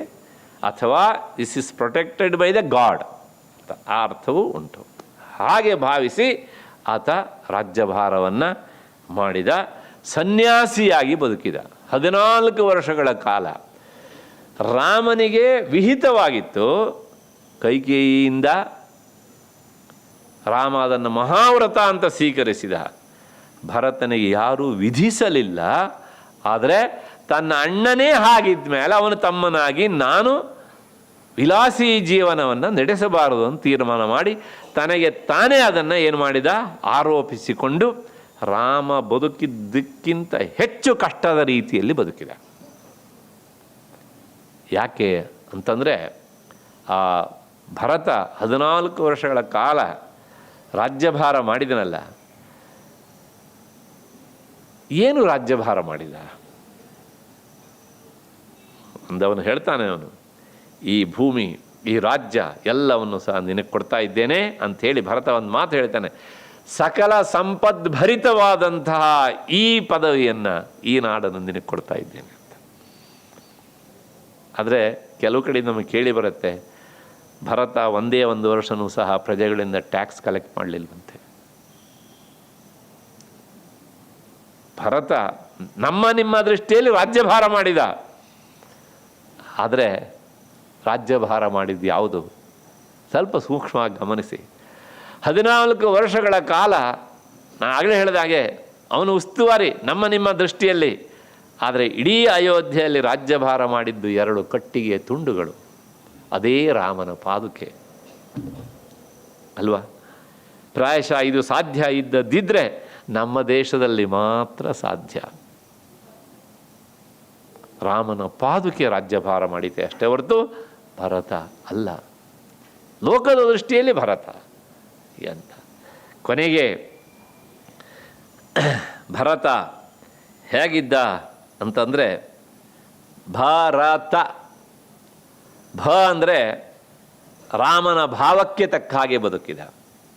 ರ ಅಂದರೆ ರಾಗ, ರಾಗ ಅಂದರೆ ಅನುರಾಗ, ಪ್ರೀತಿ ಅಂತ ಅರ್ಥ. ರಾಮನ ಪ್ರೀತಿಗೆ ತಕ್ಕ ಹಾಗೆ ಬದುಕಿದ ಅಂದರೆ ರಾಮನ ಹೃದಯವನ್ನು ಸೂರೆಗೊಂಡಿದ್ದ ಅವನು. ಅಷ್ಟರ ಮಟ್ಟಿಗೆ ಪ್ರೀತಿ. ಸ್ವಂತ ಅಣ್ಣ ತಮ್ಮಂದಿರಲ್ಲ, ಆದರೆ ಲೋಕದಲ್ಲಿ ಯಾವ ಸ್ವಂತ ಅಣ್ಣ ತಮ್ಮಂದಿರು ಹೀಗಿರ್ಲಿಕ್ಕೆ ಸಾಧ್ಯ ಇಲ್ಲ. ಮತ್ತು ಭರತ ರಾಮನ ತಾಳಕ್ಕೆ ತಕ್ಕ ಹಾಗೆ, ತಾಳ ಅಂದರೆ ಹೆಜ್ಜೆ, ರಾಮನ ಹೆಜ್ಜೆಗೆ ತಕ್ಕ ಹಾಗೆ ಹೆಜ್ಜೆ ಹಾಕಿ ತಾನು ಭರತ ಎನ್ನುವಂಥ ಹೆಸರನ್ನು ಆತ ಲೋಕಕ್ಕೆ ಸಾರಿದ. ಹೀಗೆ ಭರತನ ಜೀವನವೇ ಒಂದು ರೀತಿ ಅದ್ಭುತವಾದಂಥದ್ದು. ಬಾಲ್ಯದಿಂದಲೇ ಆತ ಬೆಳೆದದ್ದು ಅಜ್ಜನ ಮನೆಯಲ್ಲಿ, ಮಾತಾಮಹ ಅಂದರೆ ತಾಯಿಯ ತವರ ಮನೆಯಲ್ಲಾದರೂ ಸಹ ಆತ ಅಯೋಧ್ಯೆಯ ಸಂಬಂಧವನ್ನು ಕಳೆದುಕೊಂಡಿಲ್ಲ. ಯಾಕೆ ಅಂತಂದರೆ ಮಂಥರೇ ಒಂದು ಮಾತು ಹೇಳ್ತಾಳೆ, ಸನ್ನಿಕೃಷ್ಟೇಷು ಸೌಹಾರ್ದಂ ಸ್ಥಾವರೇಶ್ವ ಬೀಜಾಯತೆ ಅಂತ. ನಾವು ಎಲ್ಲಿ ಸನಿಹದಲ್ಲಿರ್ತೇವೋ, ಅಂದರೆ ಯಾರ ಸನಿಹದಲ್ಲಿರ್ತೇವೋ ಅವ್ರ ಬಗ್ಗೆ ಹೆಚ್ಚು ಪ್ರೀತಿ ಇರ್ತದೆ, ದೂರದಲ್ಲಿದ್ದವ್ರ ಬಗ್ಗೆ ಪ್ರೀತಿ ಇರುವುದಿಲ್ಲ ಎನ್ನುವಂಥದ್ದು ಆ ಮಾತಿನ ಅರ್ಥ. ಆದರೆ ಭರತ ಅಯೋಧ್ಯೆಯಲ್ಲಿದ್ರೂ ಸಹ ಮಾತಾಮಹನ ಮನೆಯಲ್ಲಿದ್ರೂ ಸಹ ಅವನಿಗೂ ಅಯೋಧ್ಯೆಯಲ್ಲಿರುವಂತಹ ತನ್ನ ತಂದೆಯ ಬಗ್ಗೆ ಮತ್ತು ತಾಯಂದಿರ ಬಗ್ಗೆ ಅಪಾರವಾದ ಪ್ರೀತಿ ಇತ್ತು. ಹಾಗೆಯೇ ಸುಮಿತ್ರಾ ಕೌಸಲ್ಯರಿಗೂ ಸಹ ಅವನ ಬಗ್ಗೆ ಅಷ್ಟೇ ಪ್ರೀತಿ ಇತ್ತು. ಹಾಗಾಗಿ ಮಂಥರೆಯ ಮಾತು ಅಲ್ಲಿ ಏನಾಗಲಿಲ್ಲ, ಅದು ಊರ್ಜಿತ ಆಗಲಿಲ್ಲ. ಹಾಗಾಗಿ ಆ ತಾಯಂದಿರ ವಿಷಯದಲ್ಲಿ ಭರತ ಸದಾ ದೂರಸ್ಥನಾಗಿದ್ದರೂ ಸನ್ನಿಕೃಷ್ಟನಾಗಿಯೇ ಇದ್ದ ಹಾಗೆ ಇದ್ದ. ಕೇವಲ ತಾಯಂದಿರ ವಿಷಯದಲ್ಲಿ ಅಷ್ಟೇ ಅಲ್ಲ, ಅಣ್ಣನ ವಿಷಯದಲ್ಲೂ ಸಹ. ಕೊನೆಗೆ ಇಲ್ಲಿ ಹುಟ್ಟಿ ಎಲ್ಲೋ ಬೆಳೆದ. ಇವತ್ತು ಅದು ಯಾವುದೋ ದೇಶ, ಆದರೆ ಆವತ್ತು ಪಾಕಿಸ್ತಾನ. ಅವತ್ತು ನನ್ನ ಪೀಠಿಗೆಯಲ್ಲಿ ಹೇಳಿದ್ದೇನೆ ನಾನು ಇದನ್ನೆಲ್ಲವನ್ನು ಸಹ. ಅದು ನಮ್ಮದೇ ದೇಶದ ಒಂದು ಭಾಗ, ವಾಯವ್ಯ ದಿಕ್ಕಿನಲ್ಲಿ ಇರುವಂತಹದ್ದು. ಅಲ್ಲಿ ಬೆಳೆದರೂ ಸಹ ಆತ ತನ್ನ ತಾಯ್ನೆಲದ ಬಗ್ಗೆ, ತಾಯ್ನಾಡಿನ ಬಗ್ಗೆ ಇನಿತೂ ಸಹ ಪ್ರೀತಿಯನ್ನು ಆತ ಕಡಿಮೆ ಮಾಡಿ ಕೊಡಲಿಲ್ಲ. ಮಧ್ಯೆಯಲ್ಲಿ ಅವನು ಎಷ್ಟೋ ಸಲ ಪ್ರಾಯಶಃ ಅಯೋಧ್ಯೆಗೆ ಬರ್ತಿದ್ದ ಅಂತ ಕಾಣುತ್ತೆ. ಆದರೆ ಅವನು ಎಷ್ಟು ಸಲ ಬಂದ, ಎಷ್ಟು ಸಲ ಹೋದ ಅಂಥೇಳಿ ಹಿಂದೆ ನಮ್ಮಲ್ಲಿ ಒಬ್ಬರು ಪ್ರಧಾನಮಂತ್ರಿ ಆಗಿದ್ದರು. ಅವರು ಪ್ರಧಾನಮಂತ್ರಿ ಆಗದ ಬೆಂಗಳೂರಿಗೆ ಎಷ್ಟು ಸಲ ಬಂದಿದ್ದರು ಅಂತ ಪತ್ರಿಕಾಕರ್ತರು ಲೆಕ್ಕ ಇಡ್ತಿದ್ರು. ಹಾಗೆ ವಾಲ್ಮೀಕಿ ಮುನಿಗಳು ಲೆಕ್ಕ ಇಡ್ಲಿಕ್ಕೆ ಹೋಗಲಿಲ್ಲ. ಯಾಕೆಂದರೆ ಕಥೆಯ ನಯನಕ್ಕೆ ಅದು ಬೇಕಾಗಿಲ್ಲ, ಅದಕ್ಕೋಸ್ಕರ ಬರ್ತಿದ್ದ. ಯಾಕೆ ಅಂತಂದರೆ ಹಬ್ಬ ಹರಿದಿನಗಳಲ್ಲಿ ಭರತ ಬರುವುದನ್ನು ದಶರಥ ಕಾಯ್ತಿದ್ದಂತೆ. ಯಾವುದೋ ಒಂದು ಒಳ್ಳೆಯ ವಸ್ತು ನೋಡಿದಾಗ ಆಹಾ, ಇದು ನಮ್ಮ ಭರತನಿಗೆ ಎಷ್ಟು ಹೊಂದಾಣಿಕೆ ಆಗುವಂತಹದ್ದು ಅಂತ.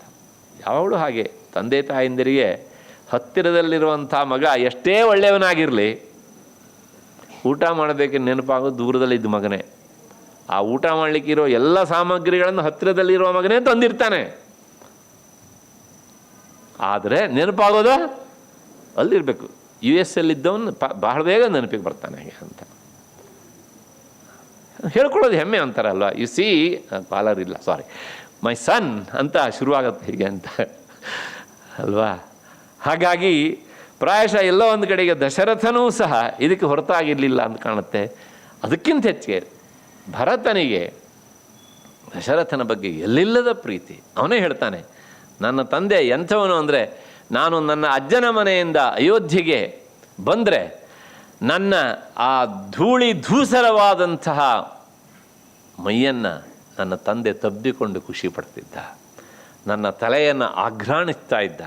ಹಾಗಾಗಿ ನನ್ನ ತಂದೆಗೆ ಎಷ್ಟು ಪ್ರೀತಿ ಅಂದರೆ ಅದು ಹೇಳಲಿಕ್ಕೆ ಸಾಧ್ಯ ಇಲ್ಲ. ಪ್ರೀತಿಯ ವರ್ಷಣವನ್ನೇ ಮಾಡ್ತಿದ್ದ ಅಂತ ತನ್ನ ತಂದೆ ಬಗ್ಗೆ ಅತ್ಯಂತ ಗೌರವದಿಂದ ಆತ ಮಾತನಾಡ್ತಾನೆ. ಅದರ ಜೊತೆಗೆ ದುರ್ದೈವ ಅಂದರೆ ಇಂಥ ಮಗನ ಹೃದಯವನ್ನೇ ಅರ್ಥ ಮಾಡಿಕೊಳ್ಳದೆ ಕೈಕೇಯಿ ಏನು ಮಾಡಲಿ ಅಂದರೆ ರಾಜ್ಯವನ್ನು ಅವನಿಗೋಸ್ಕರ ಬಯಸಿದಳು. ಹಾಗೆ ಬಯಸಿದಂತಹ ಅವಳು ಏನು ಮಾಡಿದ್ಲು ಅಂತಂದರೆ ತಾನು ವಿಧವೆಯಾದಳು, ರಾಜ್ಯವನ್ನು ವಿಧವೆಯನ್ನಾಗಿ ಮಾಡಿದಳು. ಈ ಮಾತನ್ನು ಕೇಳಿದಂತಹ ಭರತ ತನ್ನ ತಾಯಿ ಬಗ್ಗೆ ಒಂದು ಮಾತನ್ನು ಹೇಳ್ತಾನೆ. ನಿನ್ನಿಂದಾಗಿ ಏನು ಆಯಿತು ಅಂತಂದರೆ, ಅವನು ಬಂದಾಗ ಆಗುವ ಸಂದರ್ಭವನ್ನು ನನಗೆ ವರ್ಣನೆ ಮಾಡೋದಕ್ಕೆ ಬಾಯಿ ಬರ್ತಾಯಿಲ್ಲ. ಯಾಕೆಂದರೆ ಅಂಥ ಒಂದು ಸಂಕೀರ್ಣವಾದಂಥ ಸಂದರ್ಭ ಅದು. ಆತ ಹೇಳ್ತಾನೆ ಏನು ಅಂದರೆ, ನಿನ್ನ ಈ ನನಗೆ ರಾಜ್ಯವನ್ನು ಕೊಡಿಸ್ಬೇಕು ಅಂತ ನೀನು ಬಯಸಿ ಏನು ಸಾಧಿಸಿದೆ ನೀನು ಅಂತಂದರೆ, ಅಪ್ಪನನ್ನು ಸಾಯಿಸಿದೆ, ಅಣ್ಣನನ್ನು ಕಾಡಿಗೆ ಕಳುಹಿಸಿದೆ, ನಿನ್ನ ಮಗನಾದ ನನಗೆ ಶಾಶ್ವತವಾಗಿ ಅಪಕೀರ್ತಿ ಉಳಿಯುವ ಹಾಗೆ ಮಾಡಿದೆ. ಯಾವ ಮಗ ಹೇಳ್ತಾನೆ ಈ ಮಾತನ್ನು? ಇವತ್ತಿನ ಮಕ್ಕಳಾದರೆ ಹೌದು ನನಗೂ, ಅವಳು ಹೇಳ್ತಾಳೆ ಇದೆಲ್ಲವನ್ನೂ ಮಾಡಿದ್ದು ನಿನಗೆ ಅಂತ. ತ್ವತ್ಕೃತೇ ಇದಂ ಸರ್ವಂ, ಇದೆಲ್ಲವನ್ನು ನಿನಗೋಸ್ಕರ ಮಾಡಿದ್ದೇನೆ, ಒಪ್ಕೊಬಿಡು, ಸುಮ್ಮನೆ ಏನೇನೋ ಹಲಬೇಡ, ಮಾತಾಡಬೇಡ, ಒಪ್ಕೋ, ಬುದ್ಧಿ ನಟಿಗಿದೆ ನಿನಗೆ ಅಂತ ಹೇಳ್ತಾಳೆ. ಆಮೇಲೆ ಅವನು ಚೆನ್ನಾಗಿ ಕ್ಲಾಸ್ ತಗೊಳ್ತಾನೆ ಕೈಕೇಯಿ ಬಗ್ಗೆ. ಬುದ್ಧಿ ನೆಟ್ಟಿಗಿದೆಯೋ ಇಲ್ಲೋ ಅಂತ ವಿಚಾರ ಮಾಡಬೇಕಾದ ನನಗಲ್ಲ, ನಿನಗೆ. ಈ ಇಕ್ಷ್ವಾಕು ವಂಶದ ಈ ರಘುಕುಲದ ಮನೆತನದ ಪರಂಪರೆಯನ್ನು ಇಷ್ಟು ದಿವಸ ಆದರೂ ಸಹ ನೀನು ಅರ್ಥ ಮಾಡಿಕೊಳ್ಳದೆ ಇದ್ದೀಯ ಅಂತ ಆದರೆ ನೀನು ನಿಜವಾಗಿ ಒಂದು ಹೆಣ್ಣ ರಾಕ್ಷಸಿ ಅಂತಾನೆ ತಾಯಿಗೆ ಅವನು. ಅತ್ಯಂತ ಕಠೋರವಾದಂತಹ ಶಬ್ದಗಳನ್ನೆಲ್ಲ ಆತ ಬಳಸ್ತಾನೆ. ಅಲ್ಲಿ ಬಳಸಿ ಆದಮೇಲೆ ಕೊನೆಗೆ ಆತ ಏನು ಮಾಡ್ತಾನೆ ಅಂದರೆ, ತಾಯಿಗೆ ನಿಂದನೆ ಮಾಡಿ ಆದಮೇಲೆ ತುಂಬ ಒಂಥರ ಗಂಭೀರನಾಗಿಬಿಡ್ತಾನೆ ಆತ. ಆ ಬಂದ ಸಂದರ್ಭವನ್ನು ಹೇಳಿಬಿಡ್ತೇನೆ. ದಶರಥ ಮಡಿದಿದ್ದಾನೆ. ವಸಿಷ್ಠರು ಈಗ ಅಲ್ಲಿ ಚಾರ್ಜನ್ನು ತಗೊಂಡಿದ್ದಾರೆ. ಪುರೋಹಿತರವರು, ಮಾರ್ಗದರ್ಶಕರು ಸಹ. ತಕ್ಷಣ ಭರತನನ್ನು ಕರೆಸಬೇಕು. ಹಾಗೆ ಕರೆಸಬೇಕಿದ್ರೆ ಈ ಎರಡು ಸುದ್ದಿಯನ್ನು ಭರತನಿಗೆ ಹೇಳಬೇಕು. ಇದನ್ನು ಕೇಳಿದರೆ ಪ್ರಾಯಶಃ ಭರತನ ಹೃದಯ ಒಡೆದು ಹೋಗ್ತದೆ. ಅದಕ್ಕೋಸ್ಕರ ಹೋದಂತಹ ಭರತನನ್ನು ಕರೆದುಕೊಂಡು ಬರಲಿಕ್ಕೆ ಹೋದಂತಹ ಆ ವ್ಯಕ್ತಿಗೆ ಅವರು ಒಂದು ಸೂಚನೆಯನ್ನು ಕೊಡ್ತಾರೆ. ನಾನು ಹೇಳಿದ ಮಾತಿಗಿಂತ ಹೆಚ್ಚಾಗಿ ಒಂದೇ ಒಂದು ಮಾತನ್ನು ಹೆಚ್ಚಾಡಬಾರದು. ಹಾಗಿದ್ರೆ ಏನು ಹೇಳಿದರು ಅಂತಂದರೆ, ಹೋದ ತಕ್ಷಣ ಕೇಳ್ತಾನೆ ಅವನು, ನನ್ನ ಅಪ್ಪ ಚೆನ್ನಾಗಿದ್ದಾರಾ, ಅಮ್ಮ ಚೆನ್ನಾಗಿದ್ದಾರಾ, ಅಣ್ಣ ಚೆನ್ನಾಗಿದ್ದಾನ ಅಂತೆಲ್ಲ ಕೇಳ್ತಾನೆ. ಇದು ಯಾವುದಕ್ಕೂ ಬಿಡಿ ಬಿಡಿಯಾಗಿ ಉತ್ತರಿಸಬಾರದು. ಯಾಕೆಂದರೆ ಚೆನ್ನಾಗಿರೋ ಅದರಲ್ಲಿ ಇದ್ರು ತಾನೆ ಅವರು ಅಲ್ವಾ. ಏನು ಹೇಳಬೇಕು? ಒಂದೇ ಮಾತು ಹೇಳಬೇಕು. ನೀನು ಯಾರು ಯಾರು ಇಲ್ಲಿ ಕ್ಷೇಮವಾಗಿರಬೇಕು ಅಂತ ಬಯಸ್ತೀಯೋ ಅವರೆಲ್ಲರೂ ಕ್ಷೇಮವಾಗಿದ್ದಾರೆ. ವಸಿಷ್ಠರ ಮಾತಿನಲ್ಲಿ ಒಂದು ಸಣ್ಣ ಭರತನ ಪರೀಕ್ಷೆಯ ಮಾತುಂಟು ಅಲ್ಲಿ. ಏನು ಅಂದರೆ, ಅಕಸ್ಮಾತ್ತಾಗಿ ಅವನು ಇದ್ದಕ್ಕಿದ್ದಾಗ ಮೊದಲೇನೆ ನನ್ನ ಅಮ್ಮ ಚೆನ್ನಾಗಿದ್ದಾರೆ ಹಾಗಿದ್ರೆ ಅಂತ ಕೇಳಿಬಿಟ್ರೆ, ಈ ರಾಜ್ಯವನ್ನು ಪಡೆದುಕೊಳ್ಳುವ ವಿಷಯದಲ್ಲಿ ಕೈಕೇಯಿಗೂ ಭರತನಿಗೂ ಮೊದಲೇ ಏನಾಗಿತ್ತು ಅಂತ ಅರ್ಥ, ಒಪ್ಪಂದ ಆಗಿತ್ತು ಅಂತ ಅರ್ಥ ಆಗಿಬಿಡ್ತದೆ. ವಸಿಷ್ಠರ ಪರೀಕ್ಷೆ ಅಲ್ಲಿಂದ ಶುರುವಾಗಿದೆ ಭರತನನ್ನು ಪರೀಕ್ಷೆ ಮಾಡೋದಕ್ಕೆ. ಅವ್ರು ಹೇಳಿದ್ದೇನು ಕೇಳಿದರೆ, ಯಾರ್ಯಾರು ಕ್ಷೇಮವಾಗಿರಬೇಕು ಅಂತ ಬಯಸ್ತೀಯೋ ಅವರೆಲ್ಲರೂ ಸಹ ಚೆನ್ನಾಗಿದ್ದಾರೆ. ನೋಡಿ, ಕುಶಲಾಸ್ತೆ ನರವ್ಯಾಘ್ರ ಯೇಷಾಂ ಕುಶಲಮಿಚ್ಛಸಿ ಶ್ರೀಶ್ಚ ತ್ವಾಂ ವೃಣತೆ ಪದ್ಮ ಯುಜ್ಯತಾಂ ಚಾಪಿ ತೇ ರಥ. ಒಂದು ಮಾತು ಇದು, ಇಷ್ಟೇ ಹೇಳಬೇಕು. ಎಷ್ಟು ಸಲ ಕೇಳಿದ್ರು ಇಷ್ಟೇ ಹೇಳಬೇಕು. ಎರಡನೇ ಮಾತು ಏನೇ ಕೇಳಿದರೆ, ಲಕ್ಷ್ಮಿ ತನ್ನ ಕೈಯಲ್ಲಿ ಪದ್ಮವನ್ನು ಹಿಡಿದು ನಿನಗೋಸ್ಕರ ಕಾಯ್ತಾ ಇದ್ದಾಳೆ. ಒಂಥರ ಒಗಟಾದಂಥ ಮಾತು ಇದು. ರಥವನ್ನು ಏರು, ಅಷ್ಟೇ. ಮೂರು ಮಾತು. ನೀನು ಯಾರ್ಯಾರು ಕ್ಷೇಮವಾಗಿರಬೇಕು ಅಂತ ಬಯಸ್ತೀವರೆಲ್ಲ ಕ್ಷೇಮವಾಗಿದ್ದಾರೆ. ಲಕ್ಷ್ಮಿ ಕೈಯಲ್ಲಿ ಕಮಲವನ್ನು ಹಿಡಿದು ನಿನಗೋಸ್ಕರ ಕಾಯ್ತಾ ಇದ್ದಾಳೆ, ರಥವನ್ನು ಏರು. ಏನ್ರಿ ಅರ್ಥ ಆಗ್ತದೆ?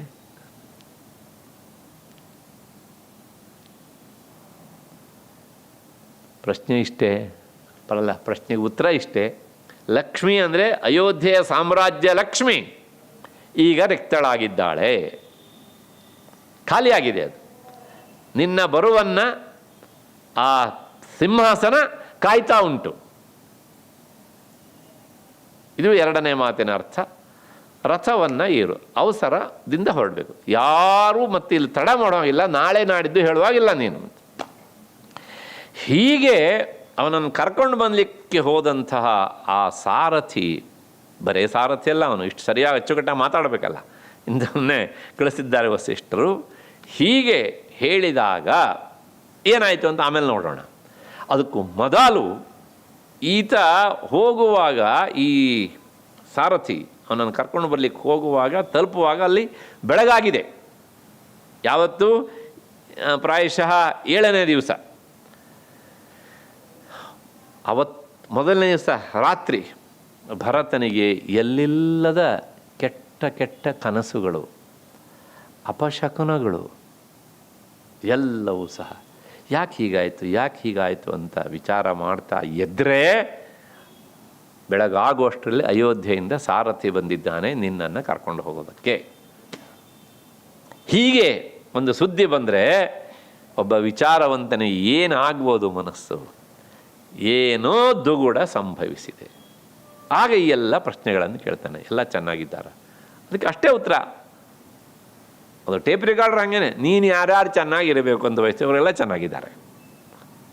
ರಾಜ್ಯಲಕ್ಷ್ಮಿ ಆ ಶಬ್ದ ಇಲ್ಲ ಅಲ್ಲಿ. ಲಕ್ಷ್ಮಿ ಕೈಯಲ್ಲಿ ಕಮಲ ಹಿಡಿದು, ಅಂದರೆ ಆ ಅಧಿಕಾರದ ಚಾರ್ಜ್ ಅಂತ ಹೇಳ್ತೇವಲ್ಲ, ಅದರ ಸಂಕೇತವಾಗಿ ವಸಿಷ್ಠ ಹೇಳಿದ್ದು. ಕಾಯ್ತಾ ಇದ್ದಾಳೆ, ರಥ ಏರು, ಅಷ್ಟೇ.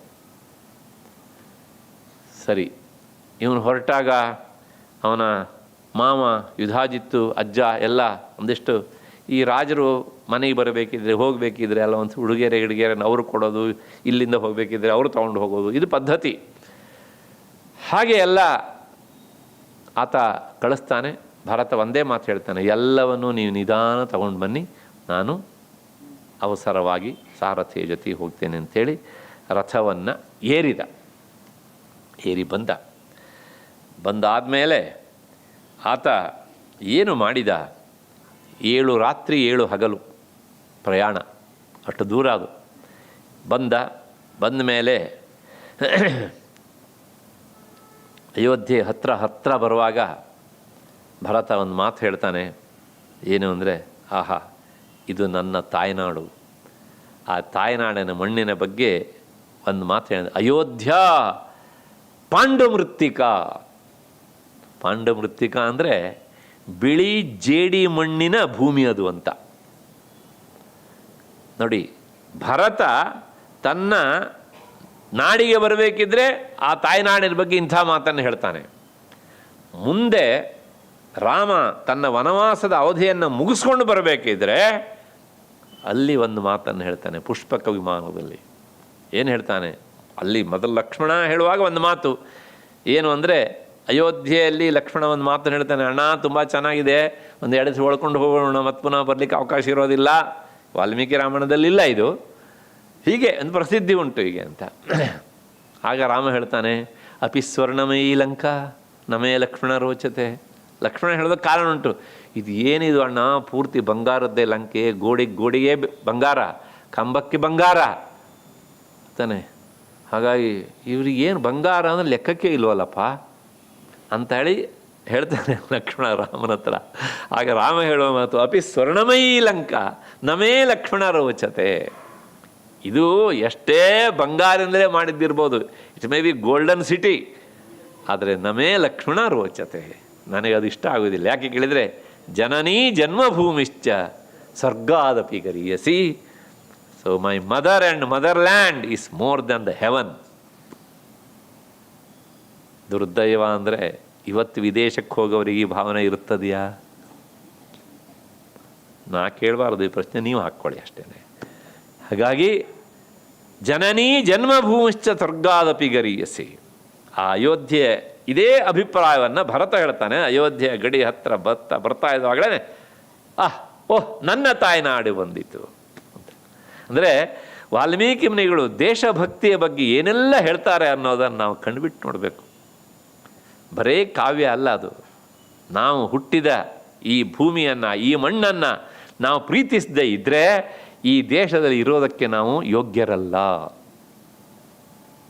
ನಮ್ಮಲ್ಲಿ ದೇಶಭಕ್ತಿ ಜಾಸ್ತಿ ಆಯಿತು ಅಂತ ಹೇಳುವಂತಹ ಸಾಹಿತಿಗಳೂ ಇದ್ದಾರೆ ಈಗಲೂ ಸಹ. ದೇಶಭಕ್ತಿ ನೀವೆಷ್ಟು ಹೇಳಿದ್ರು ಸಹ ಜಾಸ್ತಿ ಆಗುವಂಥದ್ದಲ್ಲ, ಕಡಿಮೆನೇ ಅದು. ದುರ್ದೈವ ಅಂದರೆ ರಾಷ್ಟ್ರಗೀತೆ ಹೇಳುವಾಗ ನೀವು ಯಾರು ಹೇಳಬಾರ್ದು ಅಂತ ಹೇಳುವವರೂ ಇದ್ದಾರೆ.